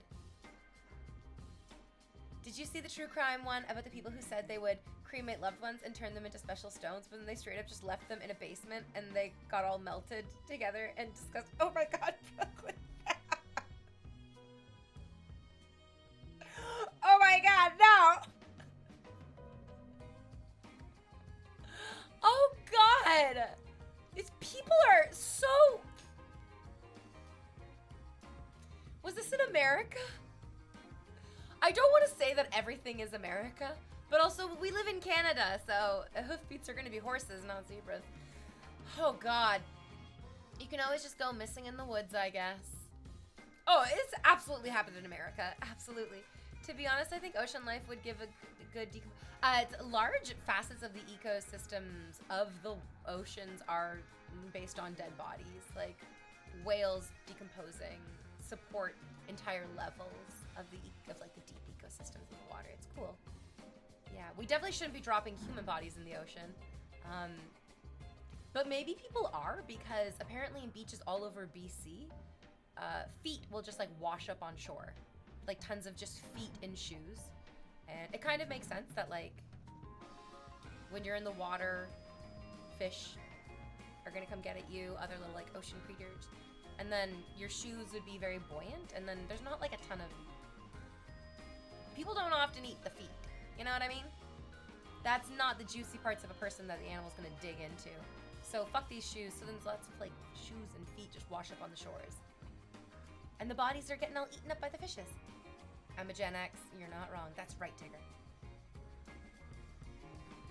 Human bodies can be toxic for the environment. Why? Because we're full of plastic? I mean, do you think we're not dumping plastic into the ocean too?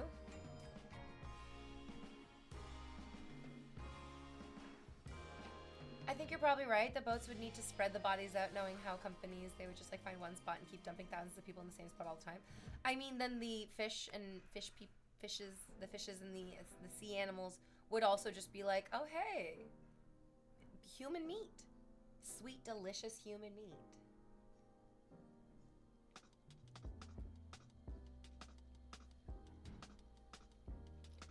Just throw me in the soup that is the ocean, butt-ass naked. No need to pollute it with the clothes. Is your ghost anchored to your body, like if I want to haunt someone on Earth, but my body is like launched into the sun? Any astrotheologians able to confirm? I like the idea of ghosts, but I also know that they're not real and like very firmly, absolutely impossible.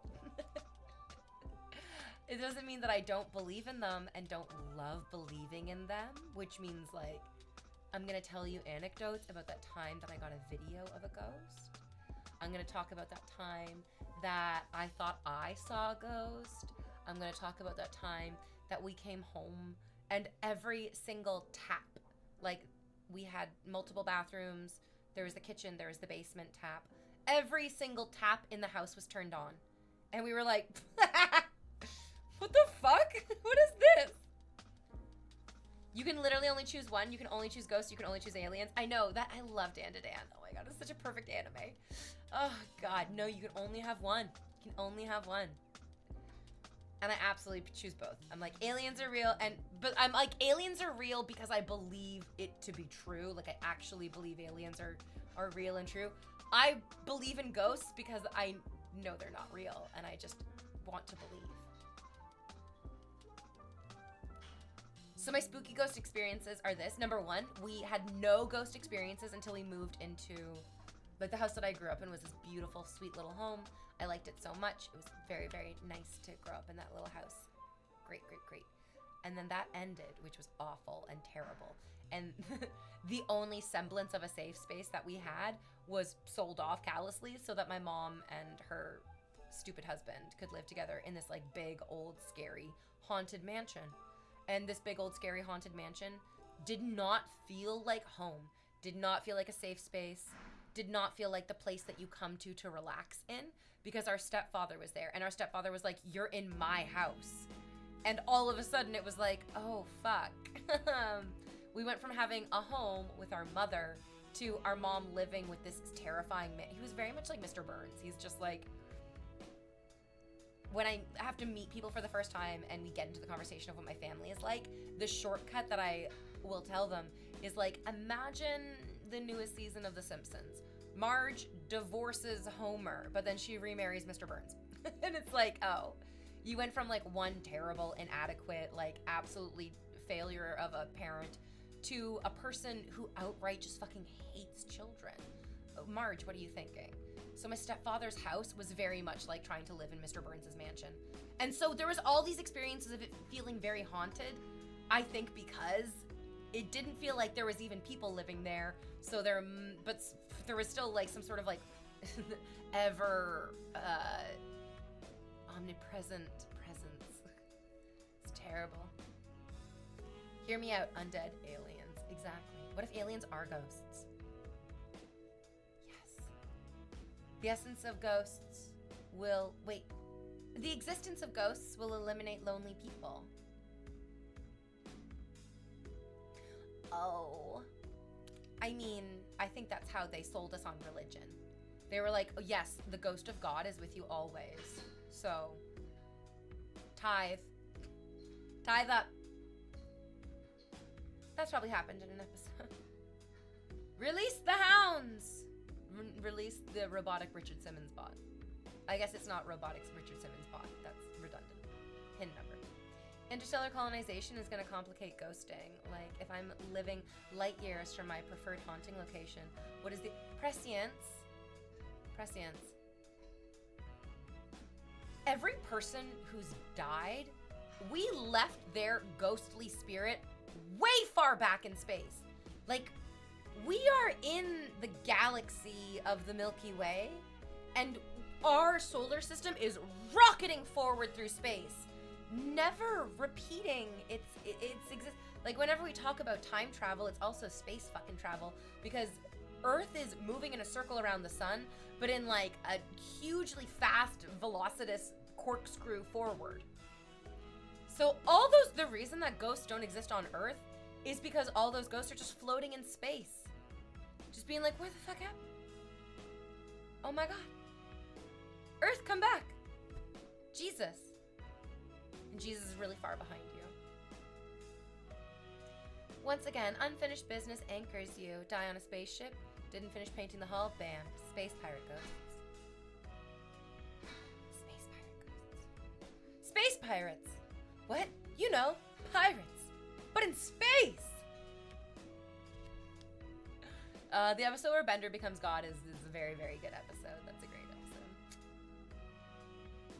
Everything is a JoJo reference. Eventually you float through space and then you just stop thinking.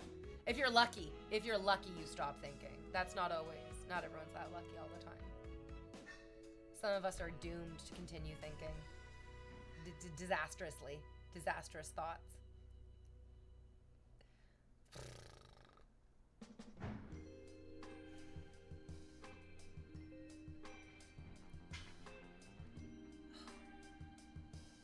I love Futurama. But only the first 4 seasons.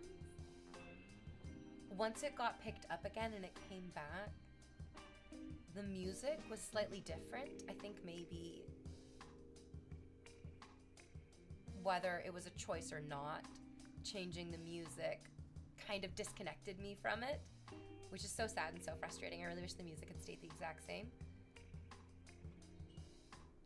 And then I never really fell in love with like the pacing and the newer episodes. It never like hit the exact same way that the first 4 seasons did. Those first 4 seasons were so good though. Anyone remember that Malcolm in the Middle episode where Malcolm explains to Reese how the Earth is constantly spinning around itself at incredible speed and Reese starts holding onto his bed? I do not remember that. The dysfunction in Malcolm in the Middle did not make it a pleasurable TV show for me to watch. I was like, no. I can like only handle certain types of dysfunction, and the dysfunction in Malcolm in the Middle was way too fucking triggering. I was not a fan. Oh, thank you, Rhodey. Welcome back. Sorry, Rhodesy. Okay, that's your name. Oh, Jurassic Park was the hardest hitting episode of TV I've ever seen, animated or otherwise, yeah. Understandable, yeah. Also, I've noticed that, like, for Malcolm in the Middle, I'm really, unfortunately, put off by, like, heavily male-dominated TV shows or movies. It's really noticeable, and it's very difficult for me to get into it when I'm like, oh, this is a TV show about, like, one woman and her husband and then her 3 sons. I feel like so much of my life is patiently, quietly tolerating men. Bringing that into my, like, private moments of entertainment, just, like, sitting and quietly tolerating terrible men, is like, oh, I have to do this for like work and when I socialize and when I try to date. I don't know if I also have time and energy to do this as part of my like relaxation entertainment, which is why I did not like the episode Eulogy on Black Mirror. I love Paul Giamatti. I think he's a great actor. I love Black Mirror. I think it's a great TV show. I hated that episode. That's one that I will never rewatch because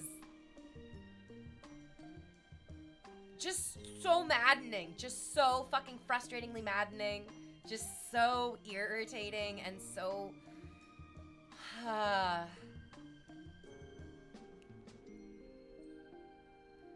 Oh, what a privilege. What a privilege. I can never imagine.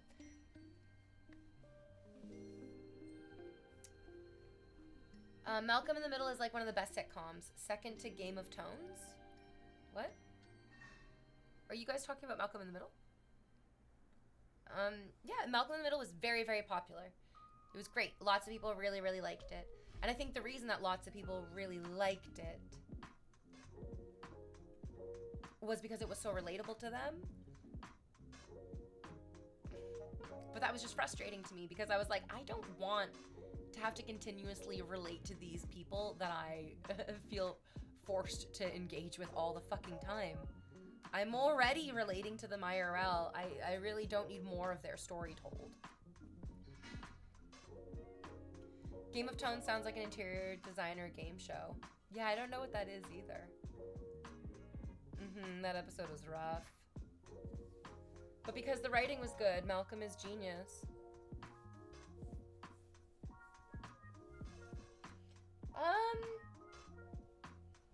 I mean, I hear what you're saying. I'm not arguing with you. I'm not saying that the writing was bad. I'm not saying that Malcolm was a stupid character.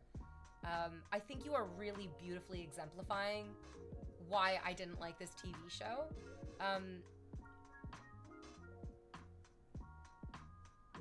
And that's too bad, because I think you could have learned something from a different perspective, but you're probably not going to. It's what I wanted in my TV shows. I wanted different perspectives. To be honest, there were a lot of TV shows about like smart alecky little boys in dysfunctional families. That was, to be honest, a lot of TV shows. Yeah, Malcolm in the Middle had great writing. It had a lot of inspiration to draw on from decades of TV shows based on smart alecky little boys and dysfunctional little families. It sucked being a little girl in a dysfunctional family and like never being a main character. Now I am a main character and I'm such a narcissistic bitch about it. But like even in The Simpsons, Lisa was never really like the Lisa-centric episodes are quite often the least favorite episodes of everybody. It's so frustrating. The Marge-centric episodes were also like often not as celebrated as obviously the Homer and the Bart episodes, which became like the main thrust of the show.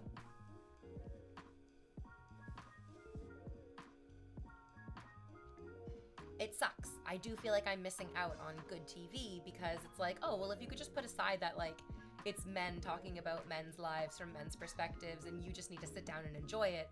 Like, I'm sure that I would. Again, I was talking earlier about how I can find like beauty and meaning in basically everything. It's just that I already do that. I already look for the beauty and the value in men's lives outside of the entertainment industry. So I don't need the entertainment industry to force me into it as well. This guy, has anyone ever seen The Wire?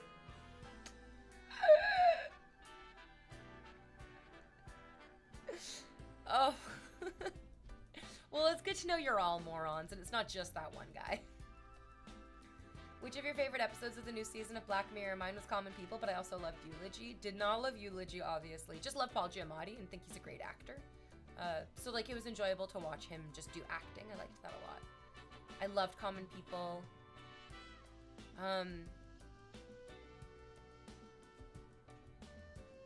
My French is terrible, so I'm gonna butcher the pronunciation of the episode title. But Bête Noire. I loved it. I thought it was crazy how people hated it. I thought it was great. First of all, I figured it out right away. Mostly because as an actor, physical choices that you make usually have to be pretty purposeful. And so in Bête Noire, she, the villainess, the antagonist, clutches her necklace. And the second time she clutched her necklace, I was like, okay, so it has something to do with the necklace. So it was really good. I liked that. I also think it's very valuable to show that getting everything that you want is not going to make you happy. That's an excellent fucking lesson. We watched that scary blonde bitch get literally everything that she wanted, and it still did not make her happy. And what's crazy is that the only thing that made her happy was making other people miserable, which is what got her into that problem in the first place. Those girls, for no good reason, just made her miserable because it made them feel kind of good to make her feel kind of miserable. And then she just fell into that exact same fucking trap, and it's a snake eating its own tail. It never ends. Hell yeah, I had generic TV show life. What? I missed it when it was on. I bought the DVD set recently on season 2. The Wire? Is that like a new show? Oh, I loved Bête Noire. I thought this season was one of the best seasons Black Mirror has done in a long time. Every episode was solid and Black Mirror-y. Yeah. It was good. It was a really, really good season. It was exciting. I think they did a great job. I haven't watched all of it, mostly because I didn't watch the first USS McAllister. I started the episode and then I was like, oh, this is really good. And then something happened and I got distracted and I was like, oh, it's so good, I'll go back to it. And now it's been years. So I need to go back and rewatch that first episode so that I can watch the second episode in this season. Really, really jazzed for that one. I'm not all the way done though. I just finished the Issa Rae one. Oh, yay! Hotel Reverie. I really liked that one. I thought it was a really stupid premise. But I don't think that episode of Black Mirror was really like premise heavy. I think that episode of Black Mirror was emotion heavy. And I did like the emotion in it. I thought it was great. It was like very sweet and lovely. I think it was more of a showcase of what is their non-binary? What is the actor's name who played Dorothy?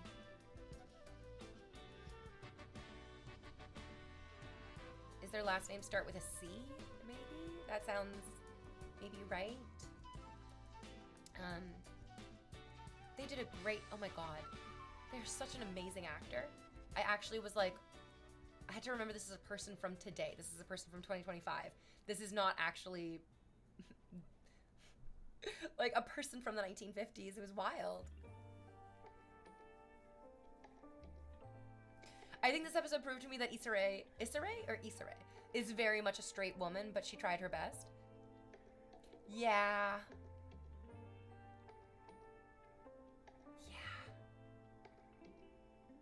I wish it was gayer. Emma Corrin. Yeah, they did an amazing job. I knew their last name started with a C, but I thought there was more L's in there. There's no L's in there. They just played a really good lesbian. Emma Corrin did an amazing job. They're a phenomenal actor. I really truly believed that they were from the fucking time period. And they played like a closeted queer person wonderfully. I don't think that Issa Rae's, pardon me, I'm saying her name both ways because I don't know which way is the right way. I think that what she was playing was somebody who didn't realize that she could be gay. Like, I don't think that she expected to fall in. I don't think she watched that movie being like, I love pussy. I think it was a surprise for her that she was like, oh my god, I'm falling in love with this Dorothy woman.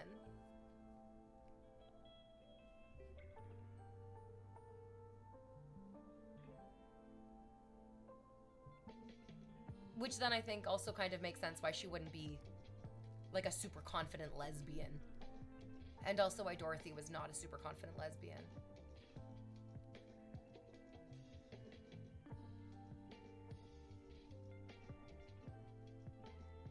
Oh yeah.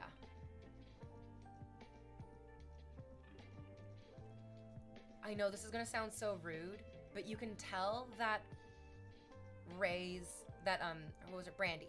You can tell that Brandy wasn't gay by her house. Her house, I hope I'm not being like stereotypical.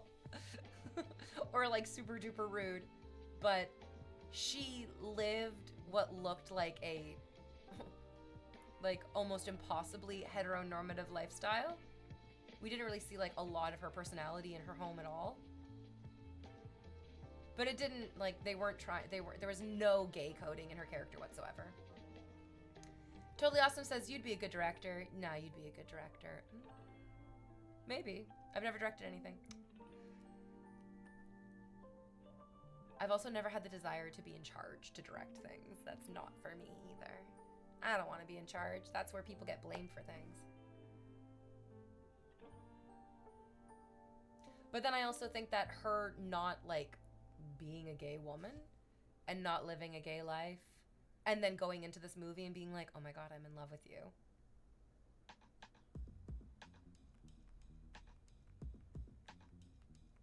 Could be a more relatable story. I think people are so lucky. I know this sounds terrible because they don't often feel very lucky, but people who are able to have that really definite feeling of who they are inside, that's lucky. A lot of us are like, I have no idea who I am inside. I really am just going along with what I think I'm supposed to be doing. We were talking the other day about how, like, society never gives you permission to be angry. The government's never going to give you time and space to rally against them. That's just not how these things work. It's not how life works today, or even yesterday. You had to really fight for your time and space to be angry. And you also need to really fight for the time and space to figure out who you are instead of just who does everyone around you need you to be so that they can have the easiest time of dealing with you.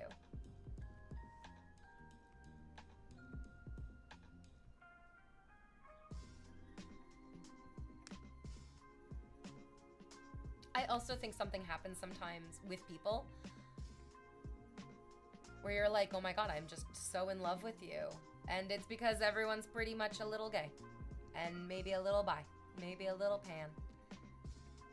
Maybe we just haven't met the right person. Like, we have friends, our Montreal friend, Brooklyn, who have dated men their entire lives, but also have been, like, beautiful and desirable their entire lives. And men are socialized to go after beautiful, desirable women. Women are not socialized to go after beautiful women, you know? And so, like, for our Montreal friend, for myself as well, it's like, oh, I'm straight because men have always desired me. But society has also really enforced that for me to be happy and safe, I need a man. And so it seemed like a solution for me and for the men. Well, the men want me, and I apparently want the men for happiness in society. But the reality is, oh my god, I love women. Like, I love women, I think, as much as I love men. Society's not giving me a time or space to pursue women, nor is it creating space or time for women to pursue me. Because the guys are doing it, but that doesn't mean that, like, just because there isn't time and space for it in society doesn't mean it doesn't exist. I think that's why women tend to come out later in life than gay men. Yes, yeah. For gay men, it's like you need, like, they are like forced to have beards often. But then also the camaraderie of their fellow gay men is just so beautiful, so accepting, so lovely. They have their own communities there. Whew, there are not gigantic lesbian communities, unfortunately. Toronto's such a crazy place. In Toronto, these numbers are completely wrong. These are absolutely fictional numbers. But in Toronto, there's like 50,000 gay men, and then there's 5,000 gay women.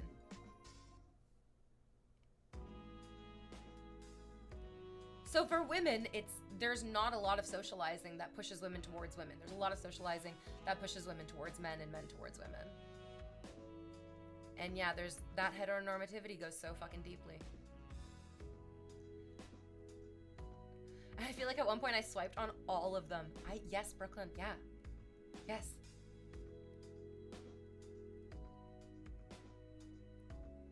And then you found the best match.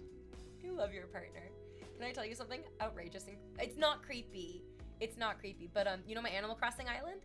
I got a bunch of amiibo cards, which are just like cards for the villagers. And one of the amiibo cards that I got was for a villager named Faith. And I was like, oh my God, that's so cute. And the villager is so cute. And now they live on my island. And I love it. They're a little koala. They're the cutest little fucking koala. I'll show you the house that I made for them. Gave them like a little beachy koala house. It's so fucking cute. It's a little pocket Faith. I was just like, oh, two Faiths in a pocket. It's so sweet, so cute. I love it. Yeah, I love it. Okay, last break of the stream. I will BRB, guys. Don't go anywhere. Hang around for more fun and games.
Oh, hello.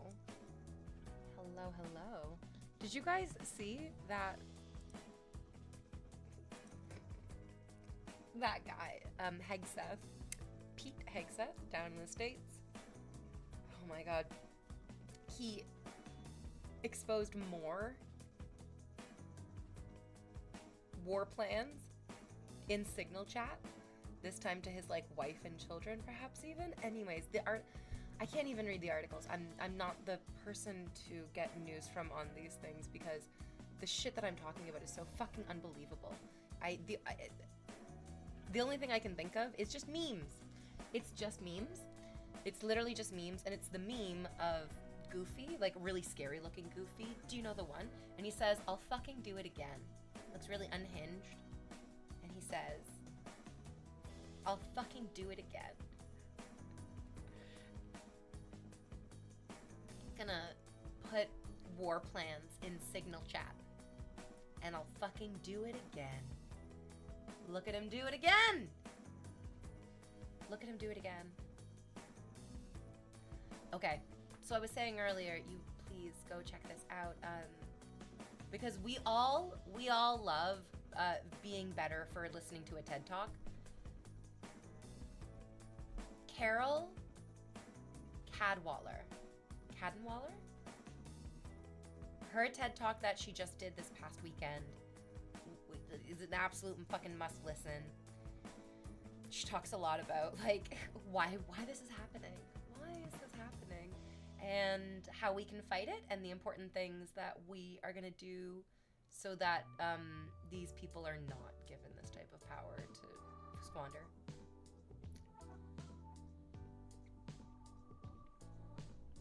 I think he's gonna resign, or he is resigning. Oh, he needs to resign. Yes. His time is done. We're done with him. Or at least and then also, I mean, as soon as I whipped open Reddit, as soon as I went on my break, because what else am I gonna do but look at my phone on my break?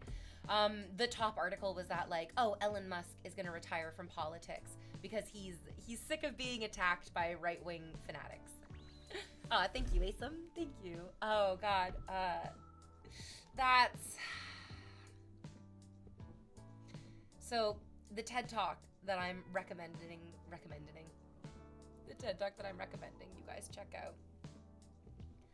She talks specifically about what Elon Musk and his little department of Doge, the first thing that they did when they were given the power to do. And they went in and they harvested, it sounds like, basically all the data that the American government has on its people. And us as well. It doesn't matter where you are in the world. Like, all of our information is for their perusal. Fuck. We're doomed. So that she's like talking about how privacy is power and that this is so important. She was like, people who are posting their children's like pictures online en masse from birth are going to be like really horrified. I had never even thought of this, but we were talking about Black Mirror, and we don't think about these things. God. But we should. We think like, what's the harm of posting a picture of my baby and me at the beach together on my Facebook? And really, there's no like immediate harm of posting a picture of you and your baby on the beach together on Facebook. It's just that in 30 years, a computer will know exactly what to make the beach look like in the background of a travel agency's ad. And your kid, without realizing it, is going to be manipulated into purchasing this vacation from this agency at this time because, oh my God, that looks just like the beach that I went to with my mother as a kid. And that level of subtle manipulation is really unprecedented. No one's ever had those many points of information for so many people ever before. How will we be sure that anything we decide is our own decision?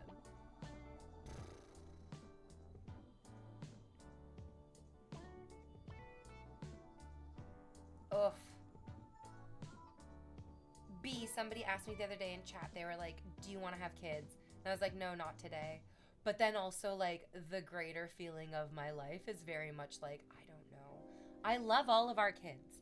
I love all of our kids. In our friend group, we got a bunch of kids. We love them. They're lovely. I love our kids. The Easter pictures were so sweet and excellent. Oh my God in heaven. Oof.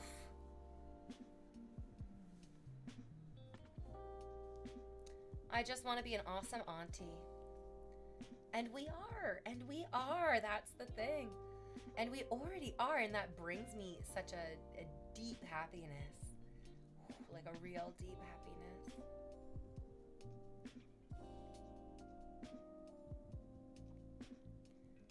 So those, like what I was just saying, how you can post a picture of you and your baby at the beach, and then in 30 years when your kid is deciding, like, well, what am I going to do with my free time?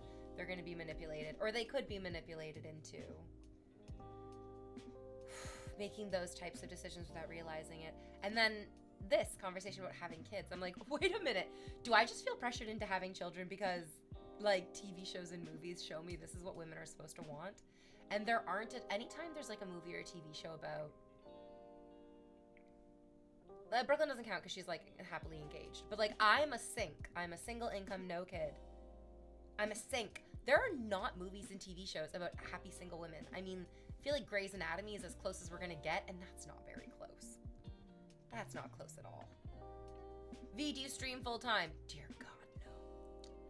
What do you think of that lifestyle? Dear God, no. I'm 24 and I'm trying to decide what to do with my life.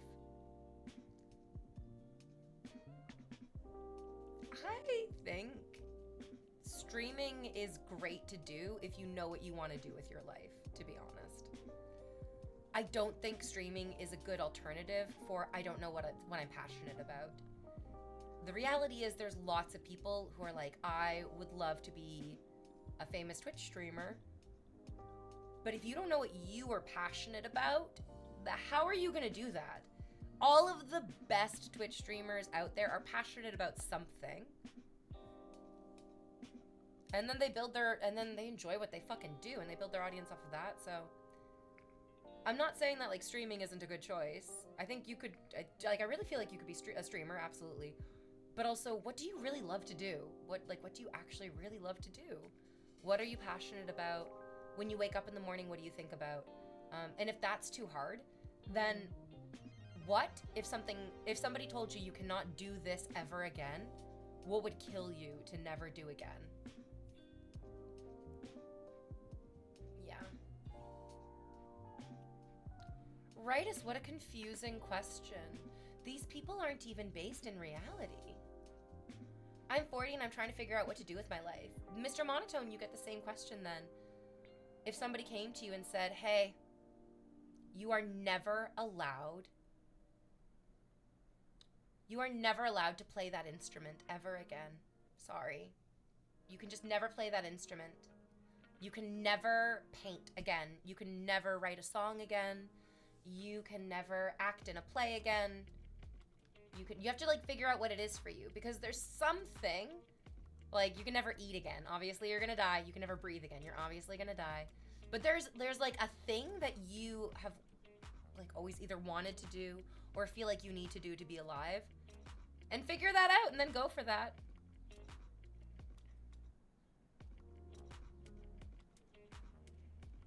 I think there's also a huge benefit to not trying to do what other people are doing. But then at the same time, copying anyone you find inspirational.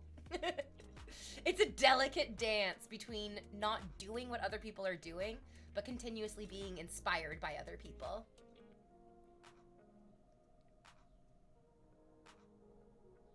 Yeah. Oh, yeah.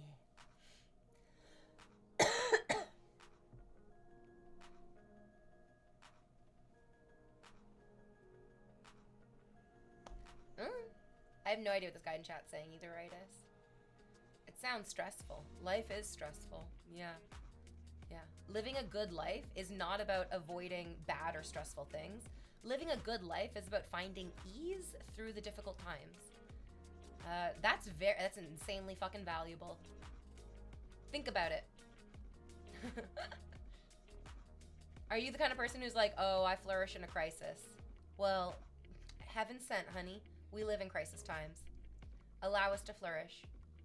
And then be grateful that we're not bored. I think that the kids of our time will know about the joke of media manipulation when they grow up. There will always be like bread and games, but the kids are really getting smart. I am hopeful myself. I get like yes and no. On one hand, yes. I imagine that we're becoming bizarrely more divided, which is not an expected outcome of being so connected online. Because there are definitely some young children, we're talking about like the Generation Alpha, the like little kids born between, what did we say, 2010 and 2024. They are the youngest, newest people.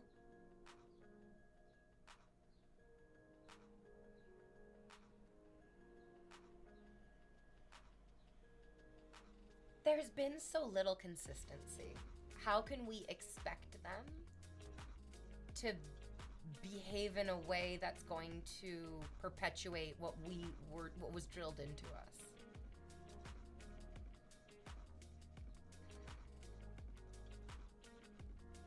When we were in high school, us millennials, us like ancient little millennials, we had the privilege of like really being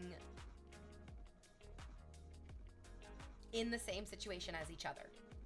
Like it didn't matter if you were going to, and I know this because I had a friend who made the decision to switch schools. Basically, when you were in high school, you were just in fucking high school. It was very unifying. And you could go and watch TV shows about being in high school, and what you were seeing on the TV was not that dissimilar from what you were living in your lived high school experience. Sure, there were like really, really wealthy kids who went to private schools and they went on big fancy vacations. But we had a friend who was a friend from summer camp, and then she was like super duper wealthy. And she went to like all the fancy, wealthy private schools. And then when we got into high school, after a couple years of high school, she was like, fuck this. I would literally rather go to the poor kid high school with my friends than go to the rich kid high school with all these fucking rich. I mean, she got to be like the queen of the castle in the poor high school, which was great for her. But also we were there and we were her friends, and she was like, it's the same. It's really all just the same. And in becoming a Twitch streamer, I went from doing like my minimum wage job and minimum wage whatever to like, I went to TwitchCon and I went to a big fancy mansion party with all the millionaire streamers, and I was like, this is the exact fucking same as the cheap backyard parties that I went to when I was working minimum wage. There's the same level of insecurity and false bravado. There's the same level of, and it feels so sad saying this because then I recognize it so much in her episode of Behind the Bastards, but Oprah talks in her book about how Beyonce, I imagine the Pope even, like every person is unified in their experience of, am I doing a good job? All of us have asked that. All of us want to be told like, yes, we're doing a good job. Yes, we fit in. Yes, it's great. And like, even the biggest, fanciest, expensivest Twitch streamers that I met were just like sweet, kind people, for the most part, who had their own very like reasonable and universal shortcomings. Like some of them tried to hide their insecurities by being over the top with their personalities. But then in small, quiet moments, you could see they were small, quiet people. And sometimes they just surrounded themselves with enough people that they never had to feel small or quiet. But then you recognize that, I mean, surrounding yourself with people who prop you up does not mean that you're standing up on your own. Oh, there were so many interesting, like, revelations. And then also it made, for me personally, me very, very comfortable about stepping away from that. It felt great! It was so wonderful. It was lovely.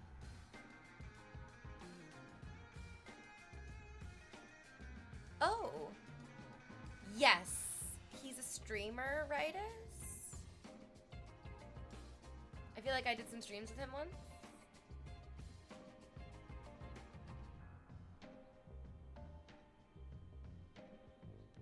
Is that him?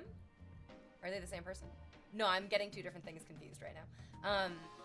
Anyways, meeting the like nice big fancy Twitch streamers, getting to go to the fancy Twitch party and engage with all of that, and recognizing that this is people are people everywhere you go. Like, yes, this party is in a fancier house, but these people are literally all the exact same people no matter what the dressings around them are.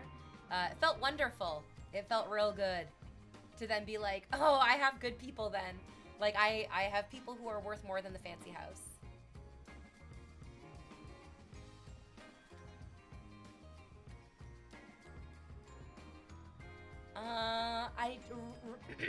Rich Forever, I don't think that's the same guy, but I think he was in the same circle as that guy. Yeah. Whew.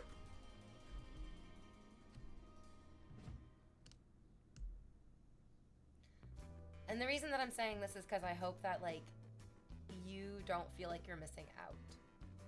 I'm not saying this because I'm judging these people and saying, like, I'm better than them and I'm too good for their company. No. These people are great. They're, like, successful, phenomenal people.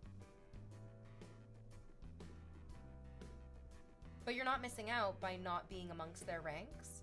You can find phenomenal, amazing people who aren't in those parties and who aren't in those fancy scenarios. Okay. Oh, yeah, that joke. Oh, I see. Yeah, okay. Rightus, I think it's okay to unban. I mean, like, he just made a stupid joke, and he seems to, like, want another chance, and if it's bothering you, then just, like, let him either prove he's changed or dig his own grave further, you know? Yeah. Stream tomorrow. Yeah, I'll stream tomorrow. Come hang out with me more in chat. Oh, yeah. Let's do it. More stream tomorrow, B. And then I'm so excited to see you for Friday. Yeah, we picked Friday, right? Oh, so excited. Samdog says, I was kicked out of my university course in philosophy. I had bad marks. I have a whole gift planned. I have presents for you guys too. I was like, for my birthday, I'm gonna give presents. I'm gonna give you guys presents too. Everybody gets presents, yes. Stupid jokes are hard enough for a stupid person to tell them. I guess so. You've been talking a lot in my chat, and I'm gonna be honest with you. None of it has been good. I've mostly just been ignoring you, but also, like, it's mostly just been Brooklyn talking anyway, so I let you go, but, shut the fuck up. The moderators definitely noticed that you were going fucking ham in the conversation, but today was mostly just me talking about my own thoughts and feelings, and, like, less about responding to what chat is saying. No, it's, I think, Brooklyn, most of chat would probably be quiet anyways to listen to you and I talk, because we're friends outside of stream, and so the conversation has a depth and a richness to it that their, like, chatters aren't going to get if they contribute to the conversation, which is why I've been kind of, like, content to just letting this guy have his own conversation himself. I'm wondering if anyone else in chat is seeing what this guy is typing. Yeah. Because it's nonsense. Like, I can't combine anything that he's saying to what I'm saying. And I know that there's a bit of a delay, so maybe that's just the delay's fault, but for real.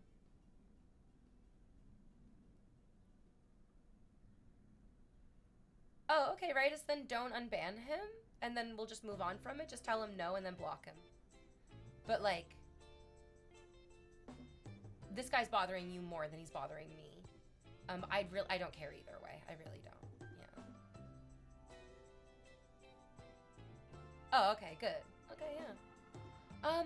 I don't know. Yeah, those jokes of, like, I made you, and that's fine. To be honest, doesn't really, like, set a good precedent for, like, the position of the rest of the conversation. You know what I mean? I feel like if a guy wants to come in and make a joke like that, like, I made you, or I own you, or, like, you're mine, if you allow that, then it's a little bit like, oh, is every other part of this conversation gonna kind of relate back to this power structure that you've insisted upon? that I am not a participant in. No, thank you. Brooklyn, I love chatting with you. Yeah. You're my girl, and I love you. Yay. Thank you for coming and chatting with me today. It's hard to be sexy on the day the Pope died, but we did our best. We really did our best. We turned out as much sexiness as we could for Pope Francis's passing. Tomorrow's a oops. Oh, I killed the music. Well, sorry, the music. Oops, the music. What's important is that we are here for each other. That's everything. Oh, yay. Okay, go hang out with Ashley, our fellow beautiful Canadian, who did her due diligence in getting all of you guys to vote. Canadian people, you have to vote. Don't forget to vote. Enjoy the voting. Yeah. Have a good rest of your day. I'll see you later, guys.